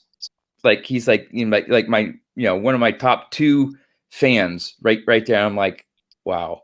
Like I was still in, even though I had interacted with him, I was still in awe of like, okay, here's this Hall of Fame player who has lots of fans all over, and he knows me, like he recognizes me, and I'm like, dang. I was just like, wow. I was blown away, and yeah, it's yeah. Yeah, it's definitely awesome, man. I mean, that's part of the reason why we do what we do. It's like it might be just a baseball card of a person, but it's a person I admire. You know. Yeah, yeah. And that's why I enjoy, you know, collecting Wade Boggs, is because I've met him and I know he's a truly great guy. And I've heard stories of other players, and we don't, you know, need to go into the players and stuff, but that they collect that player and they finally get a chance to meet him in person, and either they brush him off or isn't a great experience, and you go, geez, you know, I put this player on a pedestal because of how he played the game or whatever, and this or that. And I met him in person. I'm like, you know, he may not be that, you know, great of a guy. And it just by having the opportunity to interact with Wade and have him be a truly great guy has just elevated my collection of like, yeah, I'm not just collecting this ball player, this great ball player. I'm collecting cards of a ball player who's a great guy and who's great with his fans and you know, interacts with them and stuff. And it adds to my collection. Yeah. One thing I remember is one of the years that we had our what's it called? I forgot what it's called. The old timers game. Oh, yeah. And Sandy Koufax was there throughout the first pitch. Ooh. And I remember all the visiting pitchers. I can't remember exactly what team it was. I remember I took pictures of Hey, it. John. But all these MLB players were going goo goo, like Sandy Koufax. I'm talking about like the guy who's gonna start that game, the guys from the bullpen. They were all like, "It's Sandy Koufax," and they all ran over there to get his autograph. You know what I mean? I was like, wow. I was like, I just think these guys were impervious to that. I was like, they don't do that. People do that to them. Yeah, right. Well, that reminds me of was it the '99 All-Star game in Boston when they honored Ted Williams, and they also had, I think that was what, the All-Century team. They had all these players come for that All-Star game. I think it was '99, but I mean, everyone, when Ted Williams came out on that golf course, I mean, you saw the likes of Tony Gwynn, and I forget some of the others, that they were just like, it's a baseball god to them. And I mean, Ted Williams was one of the best there ever was. But you saw these well-established, great current ball players just in awe of getting a chance to meet Ted Williams.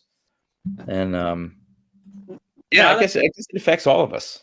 Yeah, right now that you mentioned Tony Gwynn, one of my early years at USC, when we were playing San Diego State, and Tony Gwynn was the coach, of San Diego. At the time, I think Strasburg was on his team. He was pitching.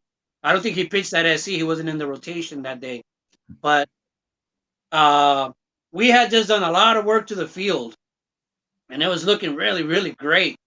And Tony Gwynn walked, like me and the crew, there's like 5 of us, and basically we're all Mexican, right? And I'm the team leader. I'm in charge of the field. Like, I'm the one who fertilizes. I'm the one who does I'm in charge of everybody, Yep.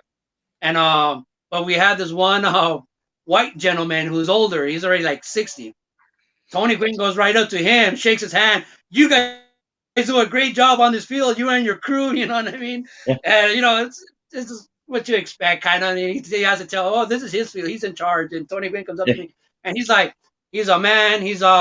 I can't tell you how great this dirt is on your grass. I got to tell you that this is probably better than 75% of a major league fields out there. And like, he was just like just giving me all these compliments, man. I'm just like, just still in awe. I'm soaking it in, but I'm just like, dude, this is Tony Gwynn. One of the greatest hitters ever.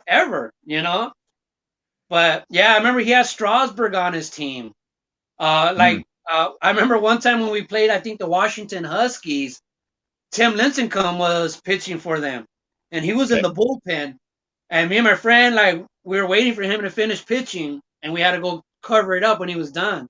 And so we are waiting for him, and he started taking more pitches than he was supposed to. Like, he wanted to do a couple extra things. And I remember telling my friend, like, man, this long hair, dude better get off this mound already. He looked at me and like, oh, and he got off, like, But back then, I didn't think twice about it. I was like, hey, I'm trying to do my job here, and this long hair guy is like, But a couple years later, I see him in the major leagues. I was like, damn, that's the guy that, Yeah. he was a shy kid because he looked at me like, oh, sorry, and he walked off the mound. But yeah, I seen a lot of people go through the college ranks. Like I said, Strasburg. I seen him. I remember seeing him. Lincecum. A lot of players have gone through there too. But yeah, that we're fans, man. That's fandom. We admire these people. Yeah. So looking back at, again, those sets that you have behind you, what, maybe you don't have a favorite, but what are some of your favorite years of sets that you have? In reality, it's the 80s. Yeah. It's the players that I knew. It depends. Like, people always ask, what's your favorite set? It's like, well, break it down. Like, because my favorite set, if you want to talk about the people in it, Mm-hmm. like, it's probably the 86 tops traded, but I don't know if you want to call that a set, but it is a set. Well, yeah, I mean, yeah, it's a set. Because Yeah. they had Yeah. the Wally Joyner, the Bo Jackson, the Will Clark, the Yep. Barry Bonds. They had, all these great rookies. That's one of my favorite sets to look at. It's like, wow, look at all these great cards. But if you want to talk about looks and shine, it's like I fell in love with the gold label. But so Mm. different years, but one of my favorite, like, nostalgic is the '84 Donruss with the Don Mattingly, rookie card in there. And Yeah. that one has to do more because I could swear as a kid I never saw an '84 Donruss Don Mattingly. I just never ever saw one. So Yep. I was like, does this card even exist? So that's one of my favorites just to look at. Like, so there's different reasons. And I'm one of those people too. Like, just like there's a lot of other people like that. The answer could change. You know what I mean? Yeah. On a different day, depending on how I'm feeling. Yeah, I can definitely see your point with the 86 tops traded or some of the 80s of it contains players that, again, even beyond the major stars or Hall of Famers that may be in there, just through watching your team or whatever, like, for me, I look through and I go, yeah, I remember that guy. I remember that guy play. Yeah, he played for a couple seasons with this team or whatever, and it's, again, there's that connection through pieces of cardboard, as opposed to, I like this one set because it's, valuable, or it has a Mickey Mantle card in it, or you name it, or but for me, I don't, for 78 tops. It's not because I remember watching a lot of the players, because, again, I was 6 years old at the time, and then maybe getting back to, I think it was Don's question, going that far back on TV, yeah, I was probably only able to see Phillies games back then, or even just listening to the games on the radio. Okay. And so even though I didn't root for the Phillies, that was the only team there. So I remember like Bake McBride and Greg Luzinski and stuff like that. So, in 78, some of those players, like, okay, I remember that player. I've heard of that player. But 78 for me, the tie to it is because that's when I first started collecting, and the design. There's something about that 78 design with the cursive team and the different colors and stuff. It just does something for me. So that's why, but I can definitely see, growing up, and we're probably roughly the same age, those 80s players are the ones that we really grew up watching and following, and checking their stats, and stuff. Yeah. So I can see for us, some 80s sets Like may be more popular. like if I could go back in time to like 86 or middle 80s, and if you would ask me what my favorite cards were right then and there when I was at that age, I remember my favorite cards were the 84 Fleer Ryan Reynolds and the 78 Tops Craig Nettles.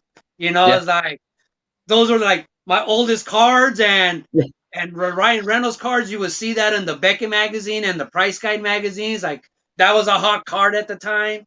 A lot of people don't understand, like when someone's been collecting for a long time, there were certain cards that were hot in 85 and then they just kind of fade away. So we Okay. kind of know, like, so that's the problem that we have with people getting into the hobby right now. Like they can't imagine Soto ever fading away or Yeah. Acuna ever fading away. It's like, I've been through it. It happens. Yeah. You know what Yeah. I mean? It happens. Well, Anything can yeah. happen. How many five tool player now?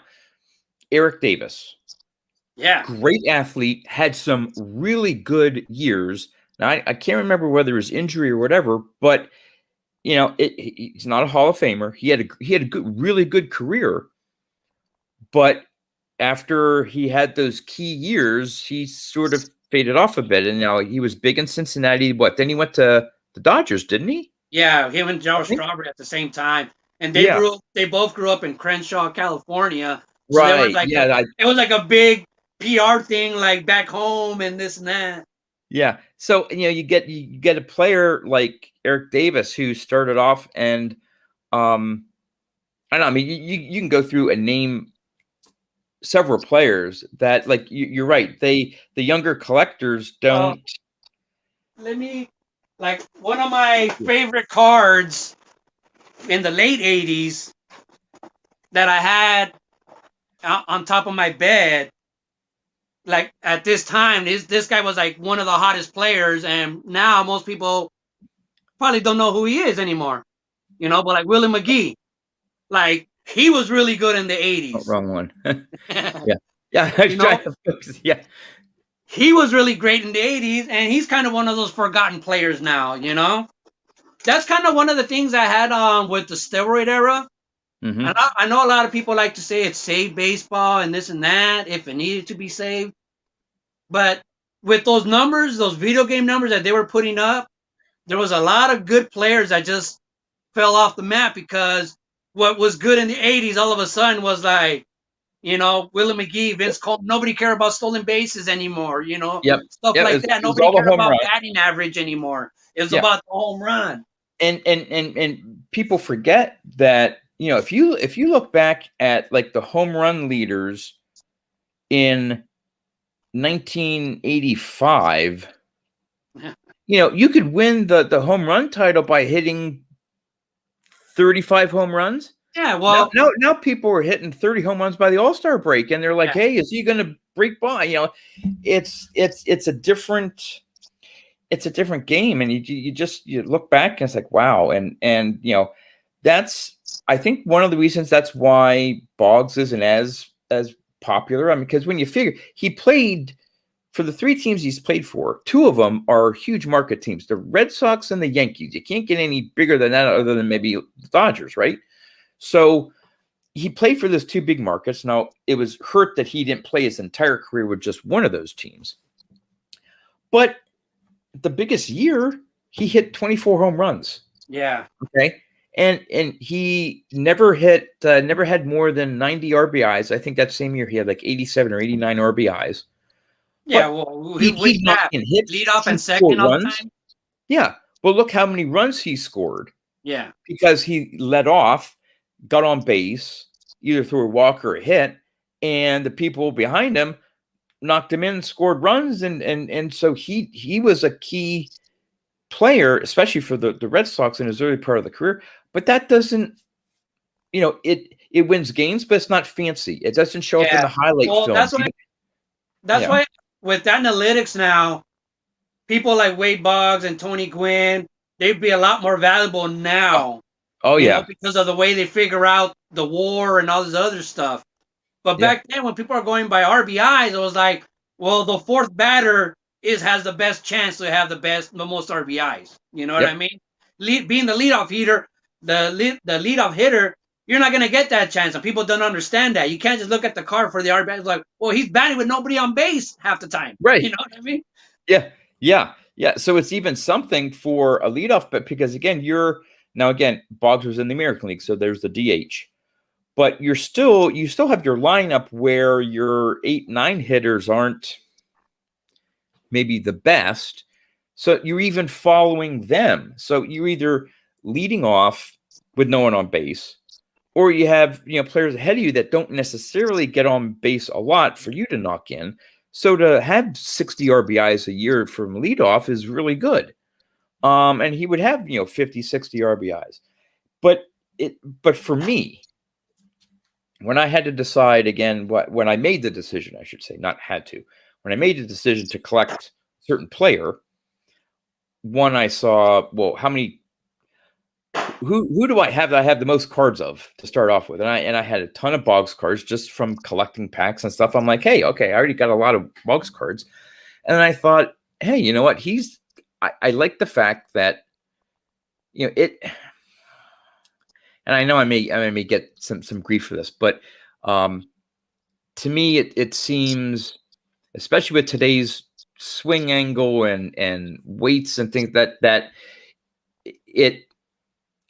it's easier to hit for power. Now, I'm not going to say home runs, because a lot of home run hitters say, oh, I don't try to hit a home run. I just try to make good contact. And then the flight of the ball, if you're lucky enough, gets over. So I don't want to say that they went out there and hit home runs, but it's a lot easier to maybe crush the ball and hope for maybe a home run or something like that than constantly be able to get hits and hits and hits.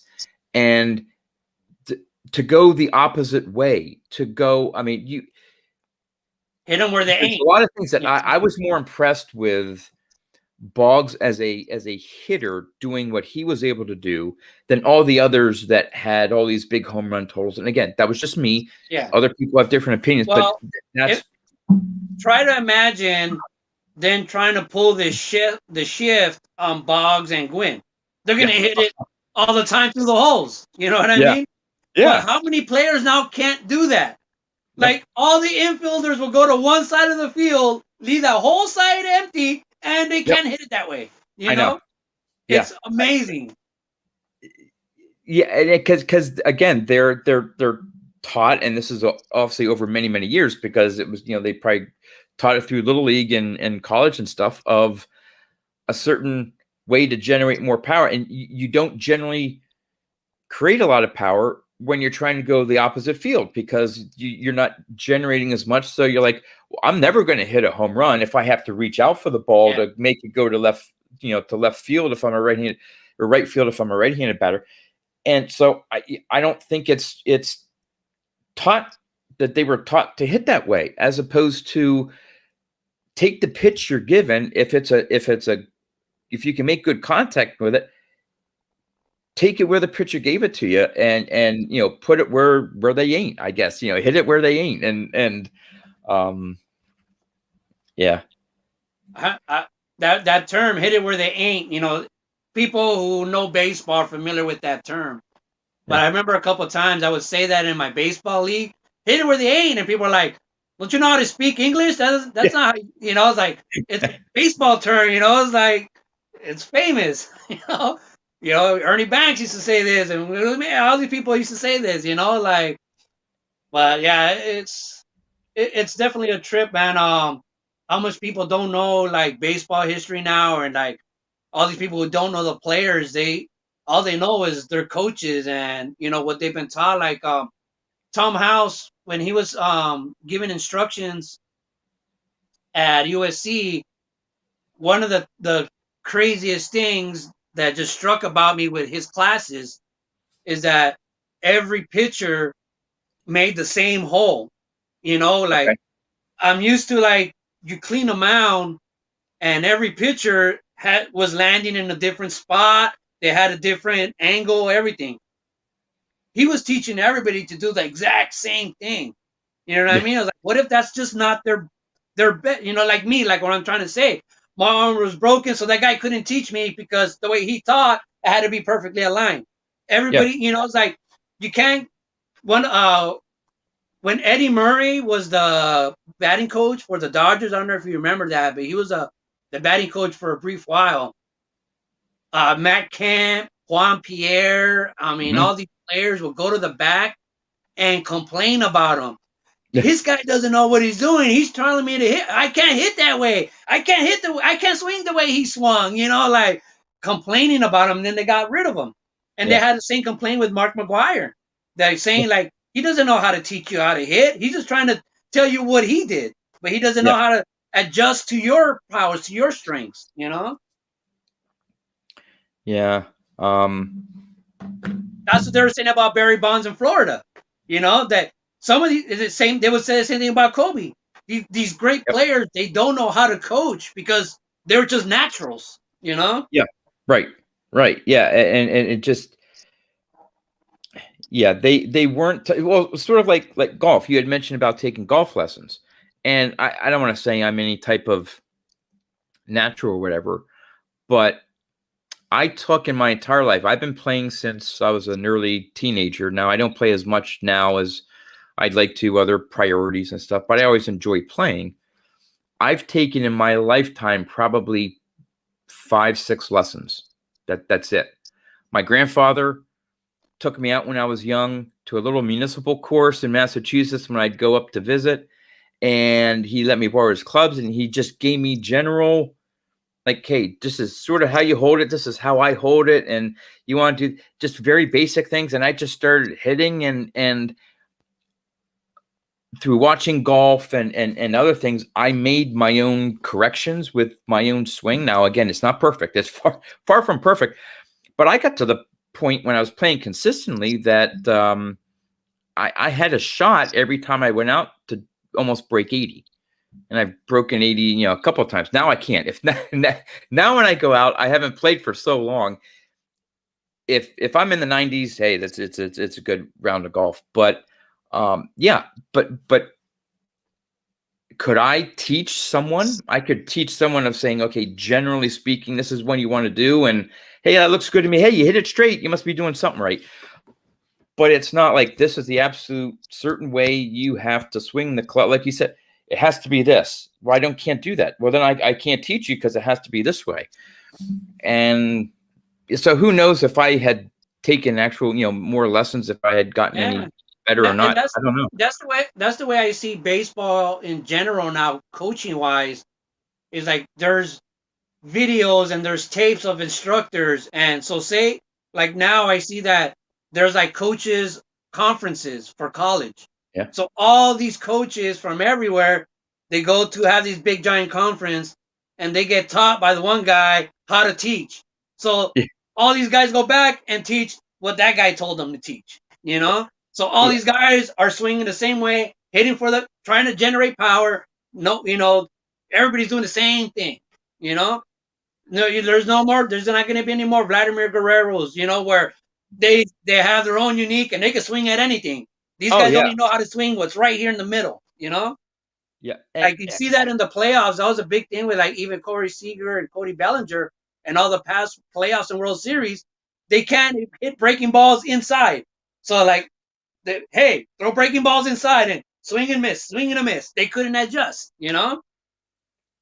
Yeah. And like, And I'm sure you've seen some of those. I don't know if it's on. I don't know if people have posted on Twitter or Facebook of. I don't know if you've seen some of these videos of some of these coaches and some of these methods. I mean, they have some of these kids like hopping on one leg to get balance, and I mean, some of this stuff is like, oh my god, what are these people teaching these kids of how to bat? It's hilarious sometimes. yeah, I it's I just don't get it, and I'll try to just get a new well, way to try to hit for power. That's all it yeah. is. It's One of the guys that works with me, he has a lot of minor league experience, working as a groundskeeper in different minor league places, and he calls that stuff like just busy work. You know what I mean? It's like they're just trying to fill in time. They're thinking of new ideas and new ways, but they're not really doing anything. But they got to be fresh. They gotta do something different. It's like you really don't. and Stick to what works for you. if you think about it, like, were there hitting coaches in the 40s, in the 30s?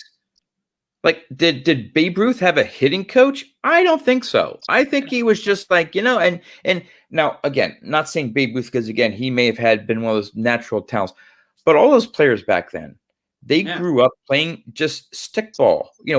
Willie Mays, he grew up playing stickball in the streets. Well, if you can hit with a long, thin bat, a small ball like that, chances are you're going to be able to hit a baseball like that. Big barrel, with a thicker bat. And so that's how you became a major leaguer, because you had that natural talent. A scout saw that natural talent because you just knew how to hold the bat and swing through the ball and make contact and get on base, or you were fast, or you were a good fielder. And that's how you made it, because you were discovered as having this natural talent. Yeah. You didn't go up through all these leagues now, even in Little League, these travel teams. Then you get into the college, and then you get into and it's just it's all structured, and this is how you do it. To get to the next level, you have to do it this way. You have to learn how to throw that 98-mile-an-hour fastball. If I was a manager of a baseball team, I'd tell my scouts, I want you to find a pitcher. I give it, if I had a profile of a pitcher that I would want to find for my team, it'd be Greg Maddux. Yeah. Because he never had, he may have had a slight, maybe arm, difficulty through his, but I don't think he ever had Tommy John surgery. No. He could throw too hard. Yeah. Because he could, while he could do a complete game in 90 pitches, and he's done that before, he could probably go out there if needed and throw 140 pitches. Well, that was one of the greatest things when the Dodgers had Greg Maddux. Even though we had him at the end of his career, those were the fastest games we ever played. He wasn't one of these guys that was on the mound. No, yes, no, walk around, and he was all about business.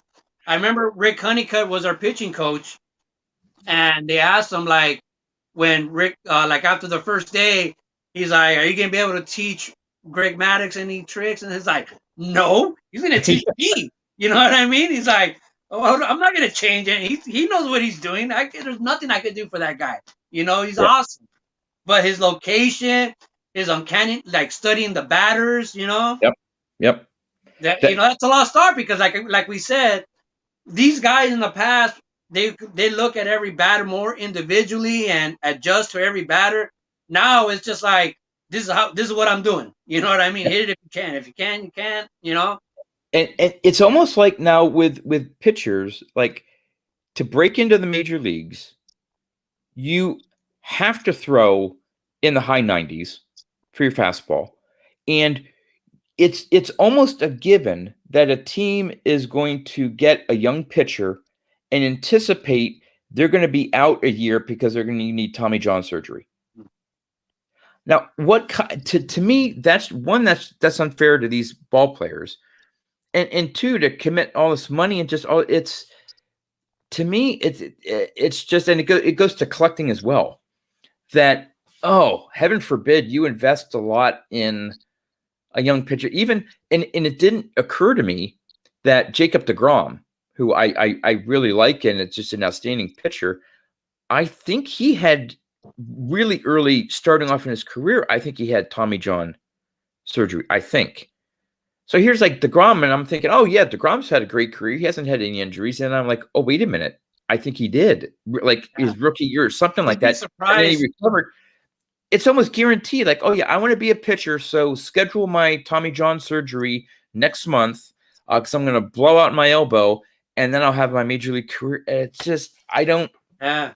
That's me. They bank on that. They bank on that. I've heard the coaches, like, they'll recruit a player in high school who had Tommy John surgery his senior year, and I've heard coaches say you normally get better after Tommy John surgery. Yeah, like they count on it. They want you to have it almost. Again, it's just just a cookie cutter, and it's become. I mean, well, see, like Sandy Koufax, but when you talk about like Sandy Koufax, he had like one of the greatest like 5-year span ever. All right, but for like the first 3 or 4 years, it was not good at all. Yeah. Why? Because he was trying to throw it his hardest all the time. It wasn't until somebody told him, "Hey, just have fun. Don't try to throw your hardest. Focus more on location. Be a better pitcher." And he stopped trying to throw his hardest, and he became like the strikeout king. Yeah. Because he stopped trying to throw his hardest. But now it's like we're going backwards. Like, just throw your hardest. Like, I remember one of the things I say around this Chapman, when he was like really the only player at the time throwing consistently at 100. Yep. Well, you watch videos of the longest home runs, the top 10 longest home runs ever hit. Aroldis Chapman is on the mound like 6 out of 10 of those. The faster it comes in, the longer it's going to go after you make the right contact. So that's what I always say. Is like, I don't get this whole Aroldis Chapman. Aroldis Chapman won actually one day when I think he was still he was in Cincinnati, right? Yeah. So. Yes. He slept like 8 innings in our locker room. Oh yeah. Passed out, like, hung over. And in the 9th inning, the pitching coach came in from the bullpen and found him there and yelled at him, "Get out of here!" Oh, we got up, and he ran out and stuff. But he was in our locker room asleep on the couch for like 8 innings. We're in there watching TV. He never budged, man. We're like, is he even alive? Oh my God. He knew he wasn't going to pitch the next day because how they do it now, rotations and stuff. Yep. And he already pitched like 3 games before that. So he wasn't going to pitch. So partied that night and he was asleep in our locker room like 8 innings straight, man, just knocked out. Oh my gosh. That is hilarious. Let's see what Ron Sear here says. Kershaw can become Maddox now. He has the skill and the mental fortitude. Yeah, and again, I can see a pitcher like Kershaw, and I'm trying to think of some other pitchers that just don't rely so much on strikeouts. I mean, to me, one of the things that Greg Maddux had his share of strikeouts. I'm not sure if he ever led the league in strikeouts, but he was a decent strikeout pitcher. But I think it was his control, so very few walks. But he could throw the ball in such a way that, there are 8 other players behind. Well, the catcher's in front. He's 7 other players behind you. Let them field the ball. Let them catch the ball. Yeah. I mean, it's almost like pitchers today. It's like, well, to get through this inning, I have to strike them all out. Because they're either, if they hit it, they're going to hit it hard and maybe hit a home run, or it's the mentality of, throw a pitch that maybe they can't hit for power or really, crank out of there, and let your fielders get the out. I mean, you don't have to strike out every batter, and that's how I'll start. Is how to induce a ground ball. You know what I mean? Like that's what people were in love with. Was it Derek Lowe? I think that was his name. That guy for the Red Sox. Yeah. Because he was a sinker ball and he would induce a lot of ground balls. So easy outs. It used to be a lot of the relievers. Were you would be a good, maybe not a closer, but a middle reliever if you would do your ground ball to fly ball ratio was really good. Come in here with the man on first and the double play. Yeah. So you come in a situation with bases loaded, 1 out. You don't want a guy to go in there and try to strike 2 players out, which is now the mentality, it seems. You want someone to go out there to induce a double play. Boom, boom, boom. 3, 2, 1. Boom. You're out of the inning, and he throws 2 pitches. Because he entices the batter to hit. The batter says, "Hey, I'm going to make contact," and he can't make great contact on it, and it's a double play. So yeah, and another thing is how many pitchers become knuckleball pitchers at the end of the career? You know what I mean? That's the most successful pitch they have. What was it like? Was it Dickey? All right, He was with Dickey. the Yeah. Red Sox also, right? And then he went to Yeah. the Mets. Yep. He won the Cy Young Extended with the his Mets. career with the knuckleball. We had some guy, Brandon League. I remember he was at the Dodgers, and he was at USC trying to learn the knuckleball. He says, "I'm gonna make a comeback," and that was his whole thing. I'm gonna make a comeback with the knuckleball. It Tim didn't work out Wakefield for him though. was another one that I'm not sure if Tim Wakefield was Yeah, him a too. baller his entire career or not, or whether he, switched over later on. But I don't think R.A. Dickey was a knuckleballer the whole time. No, that was his Yeah. comeback career. Was once he got older.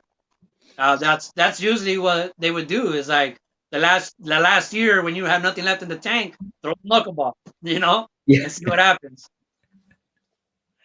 Yeah. Oh man. I'm looking at the clock here, and we've been talking for 2 hours. I told for you that if you're still watching this, my first early hobby talk videos were, hey, we'll maybe be on for an hour or so. And my last one with John Mangini, I'm not sure if John's still in here or not, but that one went almost 2 hours, and the time just flies. So I'm sure you got some things to do. I got a few things. I'm on the East Coast here. So unless there's anything else that you wanted to bring up or something, but nah, just maybe what I heard you talking about a little bit. But what do you think about all this crazy boom in baseball cards right now?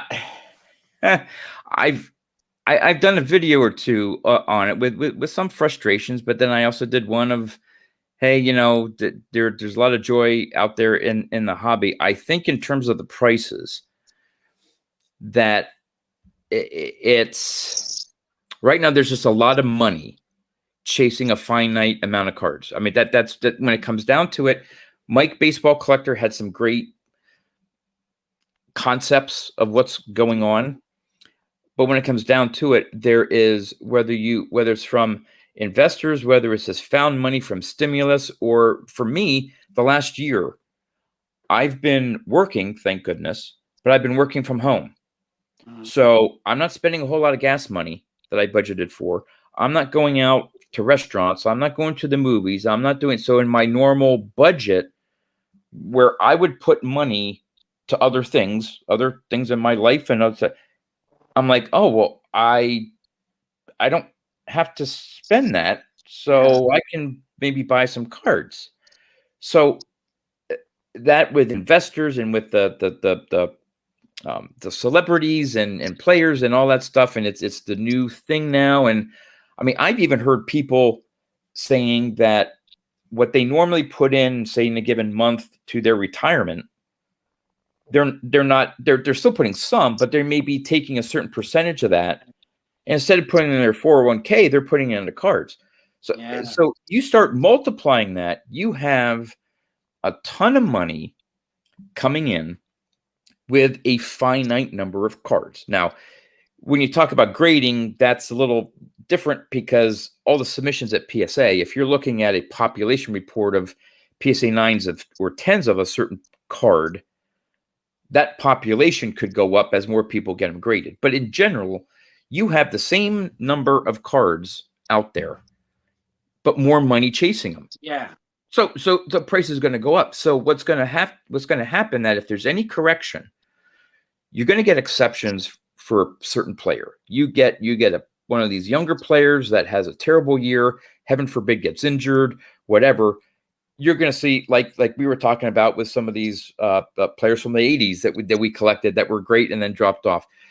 You get, now, again, I don't follow his career, but was it Gavin Lux? Had a so-so year last year or something. They hope he's going to come back or something. Yeah. So, people that were high into Gavin Lux, if he, maybe continues that so-so trend and falls out of favor in the hobby, you'll see his cards come down. But generally speaking, from a hobby standpoint, I think what's going to happen is there's going to have to be a change in the economy. No more stimulus. People have, opening things back up. You're now paying for gas. You're now going on vacation. Yeah. You're now going for this. and now all that money that's being put toward cards, there's still going to be some. It's not going to be a complete crash where you're going to be able to buy a Trout rookie for $100. That's not going to happen. Okay, but there is going to be a fallback. I think it's going to be more on modern. I think it's going to be more on modern because there's more investors and flippers in modern than vintage. Every graph that you've ever seen on prices of cards in the past 100 years goes like this, you know. Yep. But right now they're all going like, just straight up. Yeah. That's not. It can't keep going like that. People don't understand that. I don't know how people think like this can happen forever. Yeah, but I've been like me. I don't shop on eBay, so I'm not. I guess hip with the prices. I don't know what things go for, but it's been brought to my attention, because everybody, like with you, when you talked about your Ricky Henderson, your graded 8. Yeah. I remember I bought mine for like $40 like a couple years ago. Yep. But I remember when I posted it on Instagram and I made a video on YouTube, I got a lot of shame, like, oh, that's an 8, so I almost never showed it again. It's like, I got ridiculed because I got an 8, because I think that's how it used to be. There was more cards than money back then. Yes. So anybody who had money only cared about the rookie cards or the autograph cards. High-end card. Yep. The second-year cards, third-year cards had such a big drop. But now that there's more money than cards, the second-year, third-year cards, four-year cards, graded 8s, graded 7s, those are going up now when that was never the trend before. Yeah. I mean, so you get just I've been looking at. Go ahead. I think a lot of people are. I'm imagining that those 7s and 8s are going to be the first to start dropping. You know what I mean? In price and stuff. Thanks, but Dan. I had like so when you said it's going for like a couple $100, I was like, what? For reals? And then so I would get those comments. I would show my that Michael Jordan laser beam card. It's like, oh, I bought this for $60. Someone comments, that goes for like 300 now. You know what I mean? Stuff that I would never know. Mike's on. I don't know Mike. Just some guy that just invaded my video screen here. Like my 53 my 53 Topps Mickey Mantle, I bought that for like 500.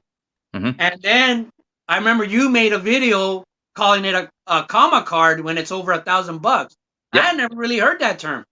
And so I was like, I wonder if I have any comma cards. So I looked that card up, and it was selling for like 1,200. And I was like, wow. And then just the other day on one of my messenger groups, on a group chat that I have going on, somebody asked me like, you still have your 53 Mantle? I'm like, yeah. Do you know how much that goes for? I said, last time I checked, like 1,200. Girl, have you looked lately? I'm like, no. And I looked it up, and it was like over $2,000. I was like, what? Yeah. What? I was like, wow. And now I want to make a video like, hey, I'm an investor. I bought this card, for $60 and it's 300. Like anybody could be an investor nowadays because any card you buy today goes up tomorrow. I bought my 53 Topps raw from my local card shop, and I think I paid a little over $900 for it. I was hoping they would grade maybe like a 3 or so, and now it's Beckett. I haven't flipped it over to PSA, but it's a 2.5. So I compare it to maybe a PSA 2, but PSA 2s, they're like, some of them PSA 2s are selling for like $2,500, $2,000. I'm like, wow, like even $2,500 or something. Like, geez, and my 52 Bowman Mantle, that's 4.5. So even 4s now, I think we're approaching $3,000 something. Yeah, I don't understand how this could happen so fast. It's like I always say, it's like if we were having the same conversation, similar to this a year and a half ago, like there's, like we said, like prices go like this. Like I would always say, like eventually in about 20 more years, this Mantle is going to be worth $2,000 in 20 years. It'll go up like $10 a year, whatever. you know, Yep. and then it'll have a jump, $50 on an anniversary or whatever. But it's a steady Right. climb.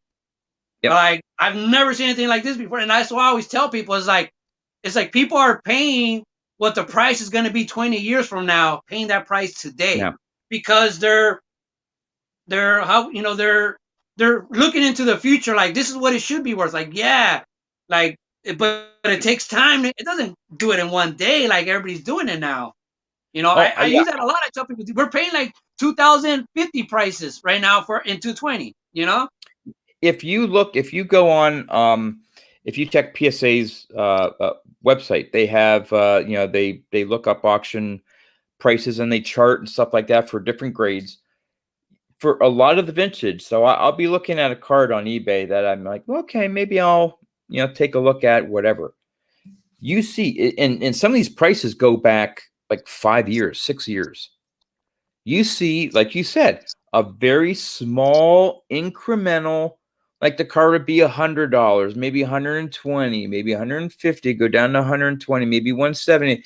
And then within the last 2 years, that 170 is now 800, 900. I mean, it's like, now again, people are saying that, hey, that vintage card has been undervalued for so long that it should have been, instead of last year, 2 years ago, a $200 card, it should have been a $400 card. And 4 years ago, it should have been. So it would have been a little bit more of an incline like this. But you can't really change what, I mean, the market was the market in the back. I mean, in the past. I mean, you could buy a Hank Aaron card in a decent condition, whether it's graded or not or whatever, for couple $100. Now, if it's anything 6 or higher, you're talking $300, $400, $500 and up to several thousand. Yeah. Because I've looked at them. I've looked at them. I'm like, well, maybe I want to pick one of these. Oh, I love this. The 1952 Hank Aaron. You got the wood borders and stuff, and just his image there. I think it's a really cool Hank Aaron card. And I thought, okay, maybe if I look at it in a 4. A 4. I mean, that's the not even mid grade. It's a little bit less than mid grade.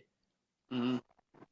I'd probably have to pay close to $300 for a 4. I mean, like I wonder corners and stuff, and it's like, like I wonder if our terms are even still valid. Like how people used to say a collector grade is cheaper, but it's decent. If you're getting a card from the '60s, get it in a 6. That's decent at collector grade, affordable. I don't know if they're even collector grades are affordable anymore. That term might be out the door now. I bought, and I'm not going to give it away. And I'm hoping to have it on Friday. I'm really excited. I've got a vintage card, and I'm just going to say it's 2 grades lower than the year it came out. So again, as you said, a collector grade would be that number for that year. So if it's a 70s card, a 7, 50s card, a 5. This one is 2 grades lower, and I still had to pay a good amount for it. Now, is it a really good centered card? I mean, it is sharp for that grade, and I think I know why it got that grade. And when I show the card off, I'll explain why. But it doesn't bother, from my eye appeal, it doesn't bother me at all. But it's so. Even if to get a collector grade of that card that I just got would have probably cost me at least 3 times more, if not more than that, for 2 grades higher. And it's like, I don't need a card that bad. I don't have the money to afford cards like that. And again, until the money starts drying up. All right. And then you start but see, the thing is, it's going to take more than just money drying up for some of the prices to come down. Because if you have a card out there that it just won't, so a lot of them aren't like putting them on auctions anymore. They're just throwing out high buy it nows. Okay. So if anything, they keep throwing out these high buy it nows, and if there's no takers, they may just decide to hold on to it. It's only when those auction prices start selling for prices less than the previous card and then less than that previous card, or the buy it nows, or people are like, okay, well, I'm not going to be able to get top dollar. I need money for something else, so I'll put in a low ball, buy it now, or an offer, or accept a low ball offer, and it sells. Will you get an actual downturn? So it first is going to take a sucking up of the money. Then sellers are going to have to accept less for their cards, or they just hold on to. If they hold on to them, you have less money, but there's still going to be money in there. There's people are still going to want to buy cards, so they're going to still pay a certain level. So, and we'll see. We'll see if there's any is being redefined. Yeah, in this environment, it is definitely. But I wonder, like, I like to say, I was in the Facebook group for the Tops Project 2020 from like the beginning, and when those cards first came out, they're $20 each, and I was like commenting all the times, like, why is this $20? It's like a gimmick card. I said I'm gonna hold off, and I'm pretty sure I'll see this in the dollar boxes and in a couple months and that, Yep. But then it started going crazy, and the prices just started going up and up, and I was like, wow. I was like, and I got the fear of missing out, so I was like, all right, I'm gonna buy this card for $20, and then eventually it goes up to 40, and yeah, cool. But sure enough, a couple months later, $5. People started panic selling because people like it. The thing was, all these investors, it was deceiving because say the certain Trout card sold and it had a print run of 20,000. They sold 20,000 cards, but then you start looking, people will start posting, I bought 200 of them. I bought 500 of them. I was like, so there was probably actually only like 500 buyers, that actually bought the card, that actually, and then once they can't sell them for as much as they thought, they start panic selling and selling for dirt cheap because they're afraid of losing all their money, that these cards are going to go down, and I fell into my own trap because of the fear of missing out. I was like, I said, these cards are going to come down eventually. And then I thought, well, maybe they won't. I better start buying them. So I bought a bunch of cards for 20 that are now worth like $5, But because of the fear of missing out, I mean, it's real, Yeah,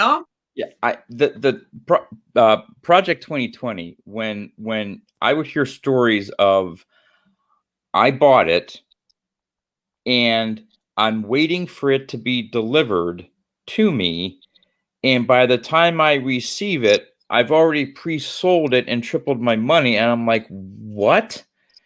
It reminded me of, and I don't. I dabbled a little bit in the stock market when it was like crazy back in the late 90s, early 2000s or something like that, with the tech bubble. I forget exactly when it was, but you could almost close your eyes and point at the NASDAQ and some tech company, and without doing any research, you could say there were so many stocks that had these either promises or this new technology, whatever, and everyone's buying into it. No matter what you bought, you could look at the next day. Oh, it's up 10%. Oh, it's another 15%. Oh, well, now my stock has tripled.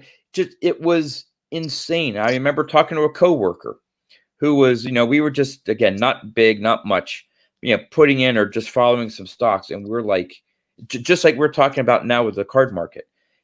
He's like, it is insane. Yeah. Like these and companies that were losing money. These tech companies that had this idea, or they're doing this, but they didn't generate enough revenue.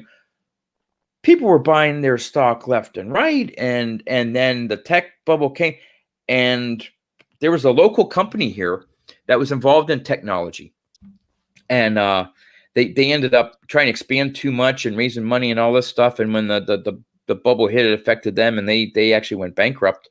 And their stock, because I was following it, was a local company. It was just shooting up. A friend of mine was actually employed there and then got laid off, and it just crashed. Just crashed. Yeah, I mean, when Yeah. I was younger, I thought Blockbuster Video was gonna be around forever. It's like, wow, what a great idea! He really hit it big, And then, boom, it's gone. You just never know. And like what Mike is saying right here, that the money's never gonna dry up because people keep selling and recycling, and it repeats the cycle. I tend to disagree with that in a way. I mean, in theory, it sounds right, but I think the thing is that a lot of these investors, I'm in a ton of Facebook groups and investor groups. I don't know why I'm in there. People invite me all the time, even though I have no interest in them. But I like to read the comments and the posts. Half these guys have never collected, or they don't care about the hobby. They're just in it for the money. So when the money isn't as good, they're going to take their money somewhere else eventually. You know what I Yep. mean? I hear the dumbest questions. Like people will see a card and it's misspelled the hometown. Hey, look, I found this card. They misspelled, Pawtucket. Yep. How much is this worth? It's like it's an uncorrected error. It's not worth anything. Well, it has some kind of, it's like they're just hoping. They think they're discovering something. Like they're looking to raise the price of a card for any reason. They Yeah. really when just yesterday I went to Target and there was a line, like the vendor was about to get there, and I asked the guys like, hey, how long what time is the vendor supposed to get here? They said at 12, and it was like 10. I was like, 2 more hours? They're like, yeah, hopefully. And I started talking to them, and these guys don't care about the cards. They're just there to Yep. flip. So Yep. eventually, when the flipping ain't there anymore, they're gonna Yeah. come out. They don't care. They're gonna leave. Yeah. I know what Mike is, because as I mentioned, Mike and I were both econ majors in college. So I know what he's referring to, but I guess my thought is there's always going to be a flow of money with people selling cards and people buying cards. So you sell cards, you get money in your pocket to buy more cards and things like that. I think it's the incremental new money. Yeah. So you have, like, I have a certain budget in a month. Now, I don't sell cards, so I don't generate what I spend on cards through selling. Okay, it's my situation a little bit different. So this is where I'm coming from, is I take money that I have every month and put it into, if you want to call it, the market to buy cards. Okay. Now, right now, because of my current situation, I may have a little bit more money in a given month to chase cards. When my situation changes, I may have less money. And so I think when I say about money's drying up, I'm talking about additional money that isn't generated within the hobby by selling cards. It's that new money when you go back, because for the most part, the hobby used to be you have a small little trickle of new money coming in, your monthly budget. Hey, you get a this or that, and money for your birthday. Okay, I'm going to spend this or whatever. But it was relatively at a decent pace. It wasn't this gush of money. But there was that overturn of money within the hobby, people buying and selling and buying boxes, selling off the stars. That's the normal churn of the hobby. And that's what I think over time slowly has grown the hobby. As you see vintage prices or modern prices, over time you see that slow increase. Okay. That's the market working on its own. That's internal growth. It's this outside money, that huge amounts of outside money. Now, because you can't tell me that someone buying a Kobe Bryant Metal Universe gem or whatever thing for paying $200,000. Now, you can't tell me that they got that $200,000 from selling other cards in their collection. They're taking money from somewhere else and throwing $200,000. Now, the seller of that card, okay, is like, man, I got $200,000 for this card. Now, they may go out and maybe pocket some of the money, put off the savings or whatever, but that money now is in the system. So it's going to take a while for that to get out. So that's where I think where Mike's point is. Yeah, it's going to take a long time for all that money, unless you pull some of it out permanently. It's still going to start churning. I mean, and so that's why I think it's going to last a we while. in the last year, we've been living in the year of the unexpected. I mean, I don't know, I'm not into the stocks. I don't do all that, any of that. But I can imagine a scenario where like Bitcoin is getting hot, or there's another great investment. I could see people pulling their money out of cards to put in something that's growing bigger. For those that aren't that truly don't enjoy the hobby, that they're in it for the money. And again, Mike's other comment here, that the found money plus the card budget, which is what I said. Hey, I'm not paying for gas as much. Yeah. So I get maybe, again, it's not much. I may have an extra $30 a month or this or that or whatever, but it's a little bit here, a little bit there. Yeah. And that sustains. I'm not saying I totally disagree with Mike, but I'm saying eventually that's going to happen. There's no way it's going to happen overnight, but eventually all these people that don't love the hobby, they love the money that the hobby is bringing right now. These people will leave when because you have people like Gary Vee and a bunch of other people saying, I'd rather put my money in cards right now than in a stock or certain things. And that's what people are doing.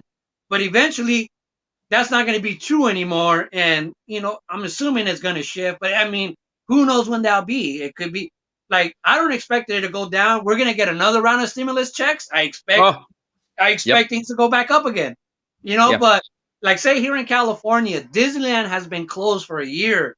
Knott's Berry Farm, Magic Mountain, the movie theaters, like everything has been closed here for a year. Eventually, like me, my wife, at least once a month, we would go out to dinner where I would go to a fancy place and I would spend $150, $200 on one night. We haven't done that in a year. That's been going into cards. You know what I mean?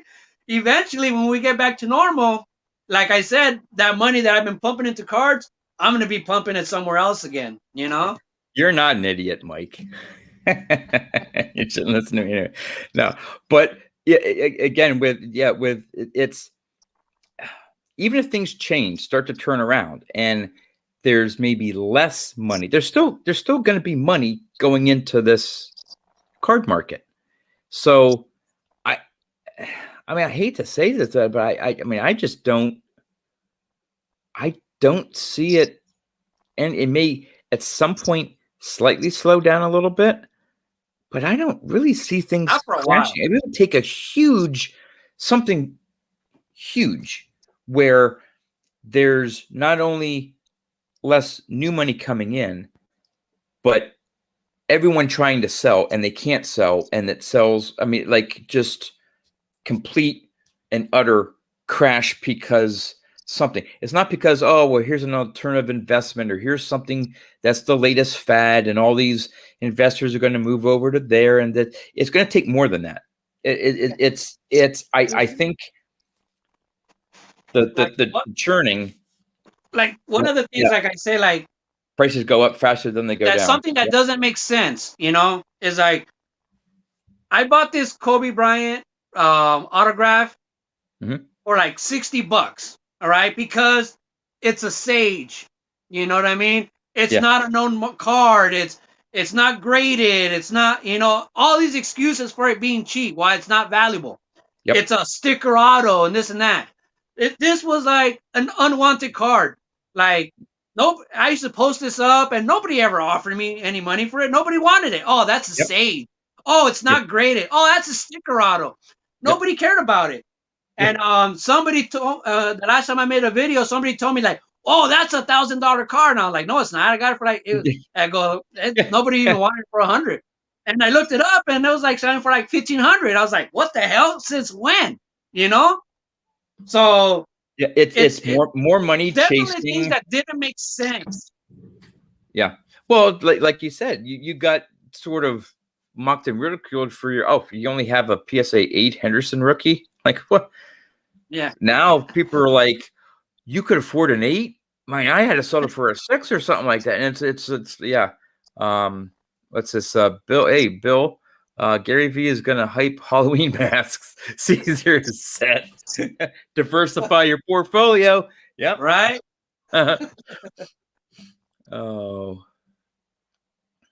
All right. Yeah. It's Wow. This hour turned into a multiplier, huh? 2.5. I think we've set a personal Wade Boggs fan hobby talk uh, video. So I'm actually surprised. We constantly 13. Actually, this turned out well that I accidentally went fully live. I guess I'm not sure what's going to happen. I think it's going to maybe post It'll tomorrow repost by itself. evening. No, right Well, away.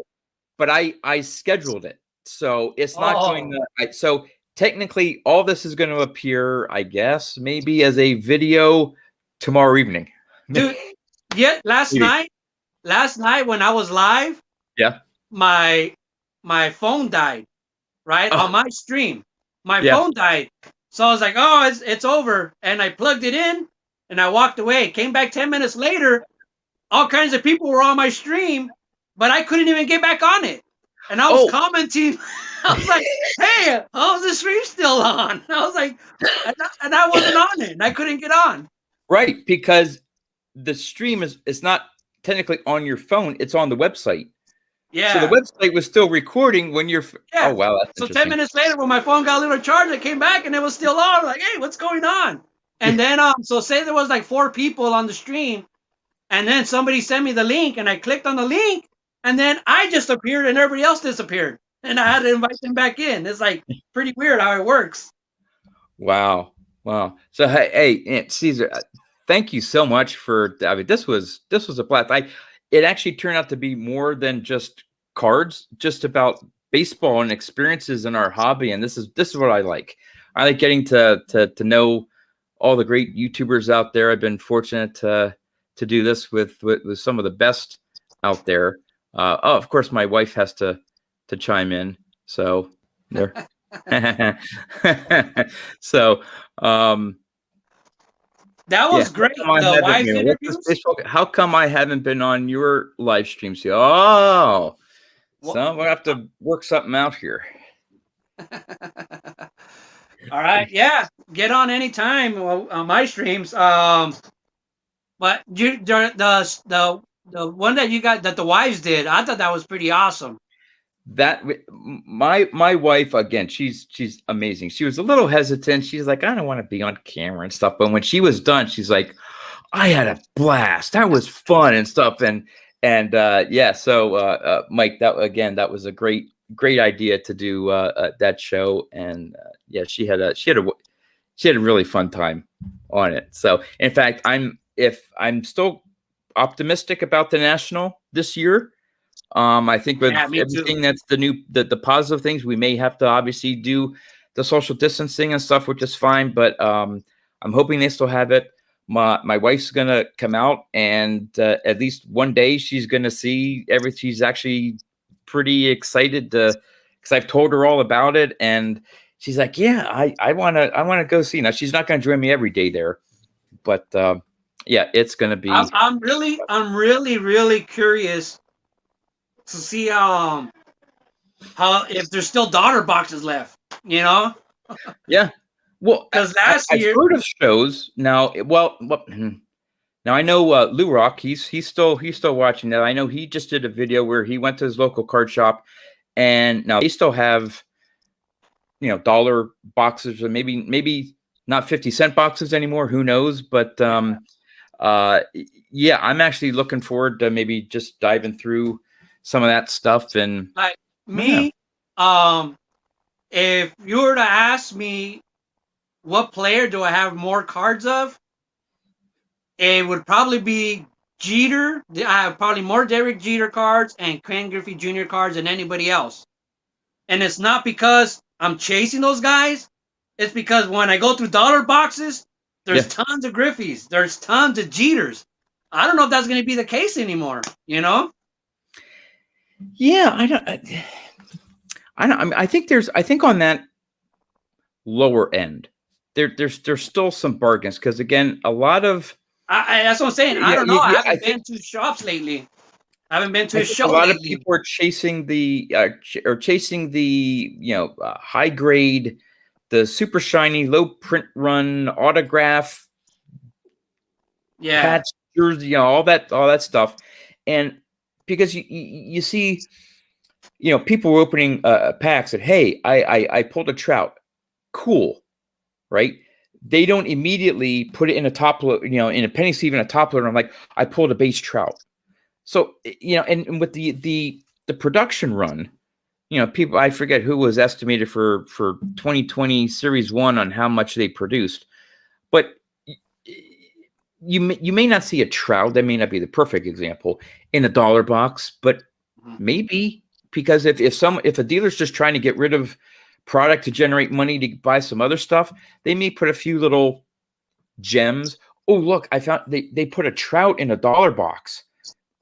But even with production being so high, you always have those cards in history that are rare just because people didn't take care of them, or the way they came, like Twinkie cards or chip cards, because they weren't taken care of and they're not in great shape. They're rare because, and I'm wondering if 2021 could have that effect where there's so many flippers and breakers buying them. And a lot of breakers and flippers are kind of known, like, go through a box, just get the star out, the card they want, and toss the rest away. Or give them to or some say that they donate them to the Goodwill or something. You know what I mean? If that happens. Yeah. But I mean, a lot of the base cards might just be thrown away with the trends of collecting today. Yeah, I see that, and I don't watch many flipping videos or whatever, but I'm sure there's an exception to every rule, so I don't want to say all or always or. Oh no, not all the time. But I've seen enough examples of people breaking a box and just going through the cards, and literally I can't even tell what the cards are, because they just go zip, zip, zip, zip, zip, zip, boom. Okay, here's the orange refractor. Okay, hey, great, and they just set the cards to the side. Yeah. If it's not a parallel, if it's not an auto, if it's not this, it's worthless it's almost worthless to them. In fact, there are some. If you get into a break, unless you are familiar with that breaker, you better read the description, because I've heard that some of them only send you the hits. Yeah. So if you're in for for Wade Boggs, and I hit a couple of the base Wade Boggs, I'm like, hey, great. No, you didn't hit one of the parallels, so I'm not going to. I'm like, wait, what? Yeah. I want that base. So, and again, I don't want to say a majority. It could be a very small percentage that do that anymore. I don't know, but again, it's but not everyone. For me, when I've opened packs, if I hit a trout or a pool hole sleeve, and say, hey, that's a future Hall of Famer, I am putting that to the side. Now, am I going to put it in a mag case or whatever, a baseball? No, but I recognize that this is a good card. Now, in 5 years, is it going to be worth anything more than today? Probably not. It's a base pool holes from 2021 or whatever. Okay, I understand that, but for me, I put more weight into those types of base cards, and don't just open a pack and say, yep, I didn't get any inserts. Just throw them in a box. I don't care about them. Yeah, but a lot of breakers give you that option, and most people pick just want the good cards. A lot of people give you that option, like, do you want just the hits? And a lot of people will say, yeah, because if you go into a break where a guy breaks a case, or like I've seen like Jabs and these people, they break a whole case, you know what I mean? Like 25 jumbo boxes, you know what I mean? They'll take like 5 hours. And if you get those cards delivered to you and you want every card, you're going to get like an 800 count box, where shipping is $15 now opposed to $4, Yeah. Yeah, for those large breaks. And again, if I'm watching the break, I wouldn't necessarily care so much about seeing every card. It's like, okay, and I may not have noticed that you pulled a Boggs base from this, but if I find out that I pulled 6 of them and you mailed them to me, this or whatever, yeah, if you're in a team break Yeah, Yeah. there's a chance that you could get a whole crap load of cards. But again, you're probably, if they do send you all the cards, it's probably built in somewhere with the price that you're paying for the. I'm sure the breaker is not going to lose money by having to pay more on shipping because they're sending out 600 cards because they. I don't know. I've been on maybe 3 breaks. That's it in my life. So I am Yeah. far from an expert. I've entered a few breaks. Ron Fig, I don't know if he's still on here. He came to my house like a week or 2 weeks ago. Yeah, I think so. And I was showing him, I was like, this is why I don't like to get into breaks. Because I got into a couple of them and they were all Dodgers. I always got the Dodgers. But then I would show him a stack like this of, this is my stack of Justin Turners. This is my stack. You know, it's like the same card, just stacks of them. But then I pulled out a stack of like Walker Buehler rookies. Like, well, you know what? Maybe it ain't so bad. You know what I mean? Yeah. When you got 25 Walker Buehler rookies. Right. Yeah. But if you, you know, but right, Ron is still here. So. But you know, but there's so many teams that have nobody. You know what I mean? Yep. Like, it's not even worth it. Like, because you could pay $25 for the Dodgers and get a couple hits. There's some teams where there's nobody there that's going to give you your money back. You know, it has to be out of strictly fandom. I mean, if anything, I could maybe do fairly well with going in on team break if I knew a Boggs was on a double Ray uniform. Because there aren't, you know, right now there's a few players. I mean, obviously every team has some stars and stuff, but I probably could do fairly well, you know, not have to pay in a huge amount on a team break for double Rays if I knew there was some Boggs cards in the double Rays uniform. But if I had to go in on the Red Sox or the Yankees, no way. No. Well, I shouldn't say that because I could buy in heavily on the Yankees and hit a Jeter auto and like, hey, that's wonderful. Yeah. But on the other hand, if I do get some other ones of like, oh, hey, that's great or whatever, I wouldn't sell anyway. So I don't care what I got. I don't know. I wouldn't. That's just me. I can't sell cards. I don't sell either. But I'm always cautious to never say the words "I will never." You know. Yeah. Never say never. No. But I really can't even say, like, before I used to always say I've never sold a card in my life, you know. Yeah. I technically, well, if I say that now, I have to say I've never sold a card for profit, because there was a time where there was a YouTuber passed away, and I did a little charity to raise money for his things, you know. So I sold a few of my cards trying to raise $500, and once I reached $500, I stopped selling. Yeah. So I sold a couple of cards, but it wasn't for my profit. That, you know, I gave that money away. It wasn't for me. So technically, I can't say I've never sold a card, but I've never sold a card for profit or to buy something else. You know, right? I have sold, and I did a video on cards I regretted selling, some vintage cards, and it was around my divorce 10 plus years ago, and wanted to pay some things off, and I just this, and it wasn't my Boggs collection, and blah blah blah, and I decided to do that, and I don't think I have sold a single card since. And I'm like, nope, I'm gonna do it. I'm gonna do it. I'm at that point right now where I'm in a situation where I might sell some cards. You know, I might. My daughter has a brand new car. My wife has a brand new car. My car has like 380,000 miles on it. Oh, my car is old, and I think it's getting ready to take a dump. So it's like, I bought my daughter's car is under my name. My wife's car is under my name. So I don't think I could get another car under my name because of them. Oh, yeah. You know what I mean? So that's what I've been thinking. I was like, if my car has just all of a sudden takes a crap, I might have to sell some stuff to, you know, help me out and get a car. I think one positive thing about this market is you can, for maybe ones that you aren't like so in love with, like that, I can't get rid of that, but I can maybe get rid of this and man, I can get this for it now. Well, This is it's crazy. also it's also And if it's it's going to also something you have to do, then yeah.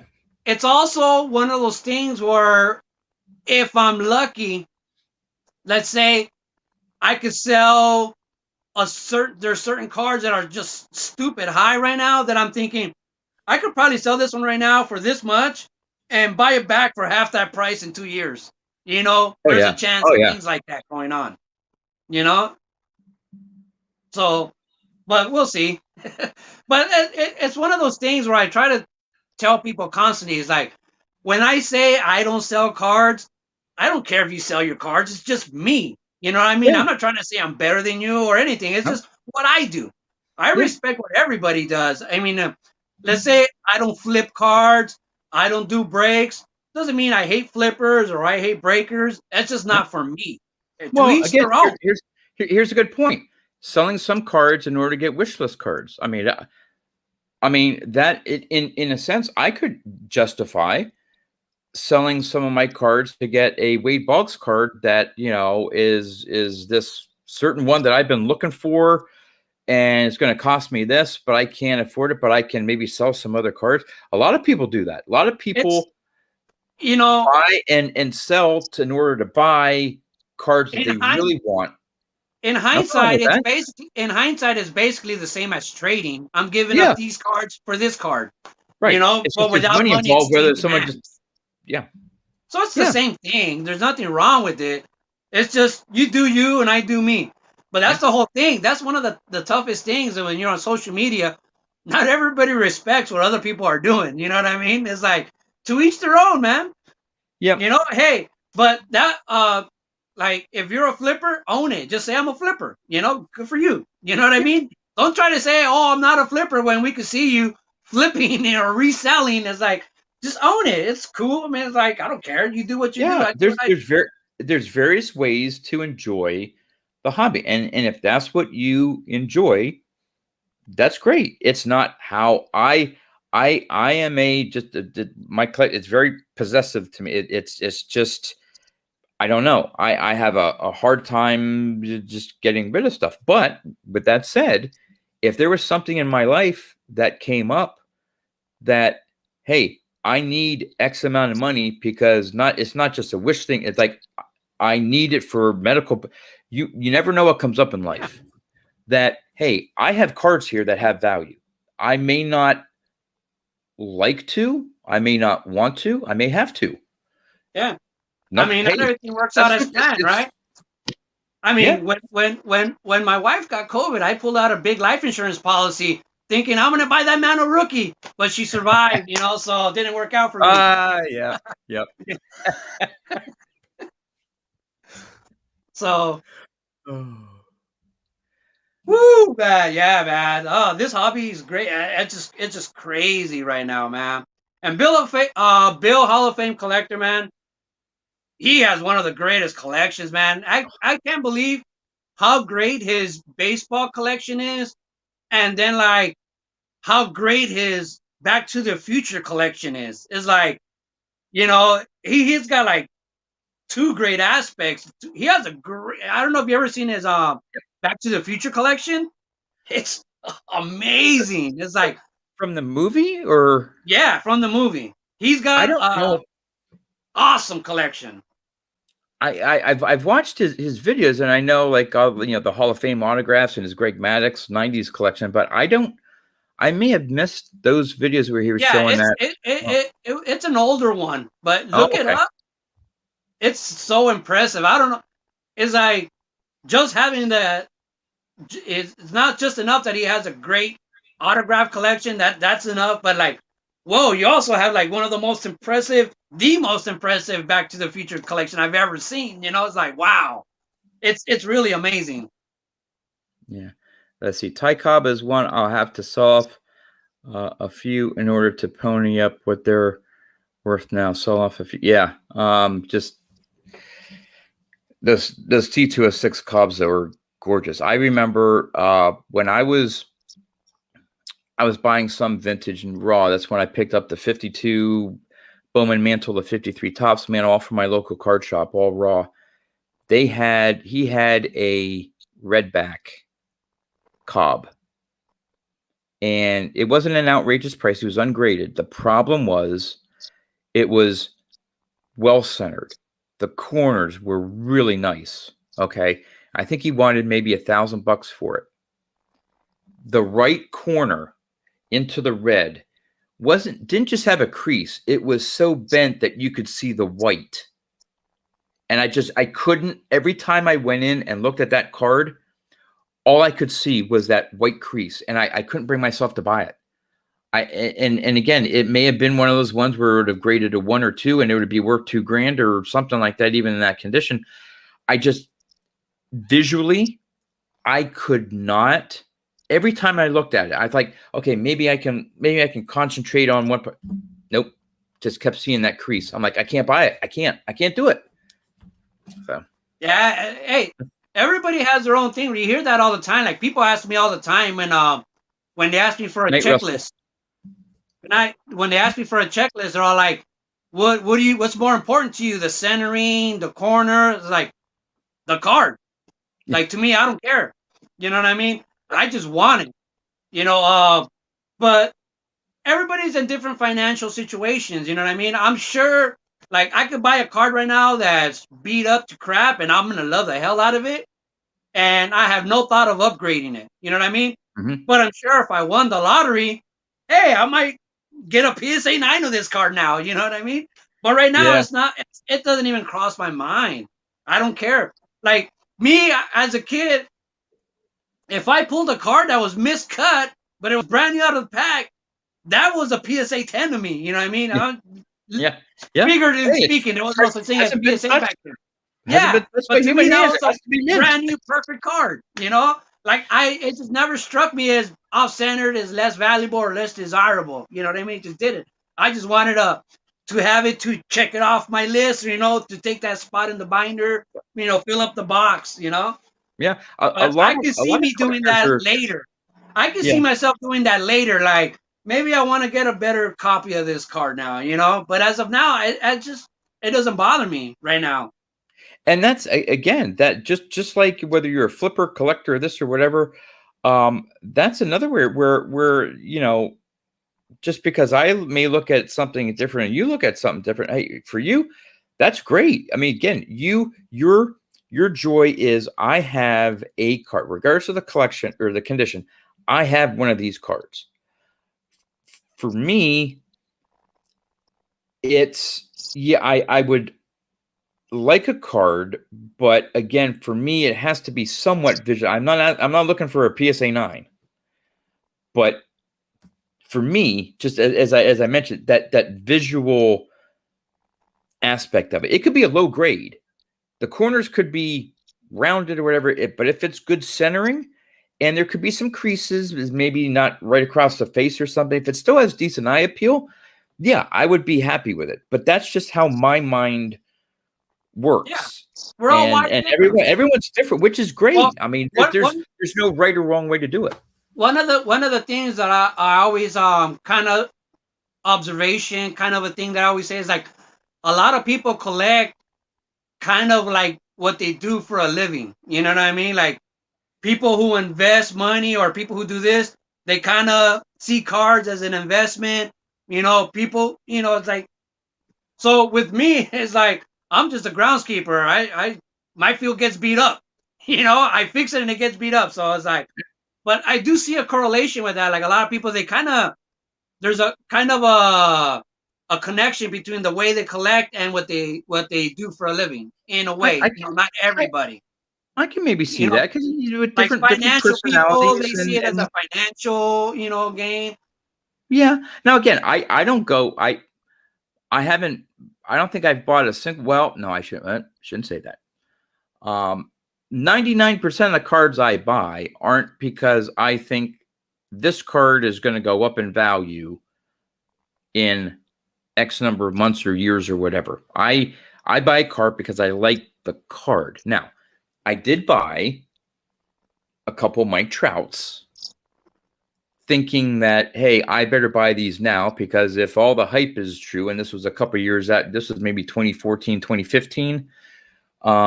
I didn't pick up his 2011 Topps Traded though, but I got a Bowman Chrome refractor. But I bought it then because I'm like, hey, if I'm going to buy a Trout, if I'm going to buy this, I better buy it now because it's going. Not that I hoped it would go up to sell it or whatever, but I knew if I didn't buy it, it was probably going to go up. But if it drops down to what I pay for it, I don't care. I have a Mike Trout rookie, so like I bought I was right before YouTube, when I was just in my Dodger Facebook group, they were really into bobbleheads, and I was getting into bobbleheads. I mean, I don't consider myself a bobblehead collector, but I have like well over 100 and something bobbleheads. But I don't have any education on them. You know, I can't tell you how many there are this or what year this was. I don't get into it that much. But I had to have the Mike Trout rookie bobblehead, you know, which in the bobblehead world, hey, this is his rookie. We don't, as card collectors, we won't see that bobblehead, consider that his rookie. We look at the card. But in the bobblehead world, there's a certain card that's considered his rookie, a certain bobblehead. And it was like $150, man. Everywhere I would see it, it was like $150. And one day I saw them for $100 and they had two of them. So I bought both of them because I knew a friend who actually lives in Salt Lake, and he used to see Mike Trout when he would play in the minor leagues over there, Salt Lake Bees. And I sent one to him, you know, and he was happy as hell because he could never find one. But that's probably like one of the most expensive non-baseball, you know, things that I bought. You know, his bobblehead rookie.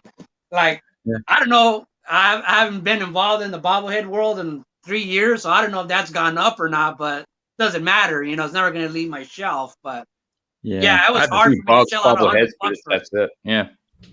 I remember when I bought the Mike Trout Update rookie, I bought it for like $40, and I was like, why is it so much? This card's only like 3 years old. You know what I mean? I don't get it. You know, like the Wade Boggs rookies, the Madden rookies, they were $30 in '89 and 1990, but they were already like close to like 7 years old. You know. But yeah, well, it's weird. Someone had brought up, I don't know if it was through comments on one of my videos or something, but the old magazines, the price guides and stuff. And yeah, at one point in time, Boggs, and again, this is a raw near mint copy, was like $30. Yeah. Now again, you're talking price guide, but this was before eBay and all this stuff, so you didn't have a whole lot to go off of to compare what the going price is for cards, and so the price guides had a little bit more importance back then. But yeah, even back then, $30. Now you could buy a Boggs rookie ungraded, fairly centered for $12, $10 if you're, you know, if you borrow $8 maybe. If you get a bargain, buy it now or whatever like that. And it's weird, like, okay, there's a card where in a raw near mint condition, the price has actually gone down over a long period of time. That's what I'm saying about all these cards now. I'm not dumping my Boggs rookies because I want to try to get as much as I can for them now that they've gone down. That's what collectors right now don't understand. Like the new guys coming in, when you try to explain to them, is like, this card peaked in 1990 and it's gone down since. You know what I mean? Yeah. It's like they can't imagine that happened to a Soto now or an Acuna or whatever. It's like, this might be as high as it goes, guys. You just don't know, you know? And I'm not trying to be a Debbie Downer. I'm just like saying, like, I've seen it happen before. You know, that's all I'm trying to say. Yeah. And the other thing is, and again, this is a whole nother conversation and topic, but when you have a player starting off, their autos are, man, you want to get a certain auto. And then the next year, there's more autos and more autos and more autos, to the point where I'm trying to think of an example of maybe a player that's been around for 8 years. I mean, maybe Mike Trout. I mean, I don't know. There's probably thousands of different Mike Trout autograph cards. Yeah. Some of them serial number, some of them not serial number, this or whatever. But even if you average 25 copies of a couple of thousand different. There's a ton of Mike Trout autos. So if I wanted to buy a Mike Trout autograph card, now again, Mike Trout may be not the best example, but they shouldn't be hard to find. Yeah, because there are so many out, and there's going to be more and more and more autographs made. So to say I own a Mike Trout autograph card, it's cool, but it wasn't as cool as maybe back in 2016 when he had a Mike Trout auto. Now you still might have to pay $200-300 because it's Mike Trout, but I mean it's I don't know. It's getting diluted a little bit. It is very diluted. I'll give you an example with a number on it. I have like a small Reggie Jackson PC, and I remember buying a magazine about Reggie Jackson for a vintage collector. Reggie Jackson was on the cover, and it was about his master checklist. If you're a Reggie Jackson PC collector, and it had a Reggie checklist thing on there. And then it said, I forgot what year this was when the magazine came out, like three years ago or something. But that particular year, it said like, yeah, this year Reggie Jackson had like 2,300 and something one-of-ones. I was like, he's got 2,000 one-of-ones. So I was like, really, how big of a deal is a one-of-one now? It's like, yeah, that's a one-of-one, but at the same time, there's thousands of one-of-ones. Yeah, in my way, it used to be. In my weight box checklist, there's about I think close to 2,000. Now, some of them may involve printing plates, but I'm not this number. But roughly 2,000 one-of-ones Wade Boggs. Yeah. And it's like, okay, well, hey, I mean, again, there's only one of this particular card, and that in itself is cool. I mean, don't get me wrong. All my one-of-ones, I love my one-of-ones. But in the grand scheme of things, I have 174 one-of-one Wade Boggs cards. That's not even 10%. Yeah. Of the 2,000 that are out there. And I don't know. I mean, yeah, is it cool? I've sort of where some of these prices are going. It's rare for me to get a one-of-one anymore.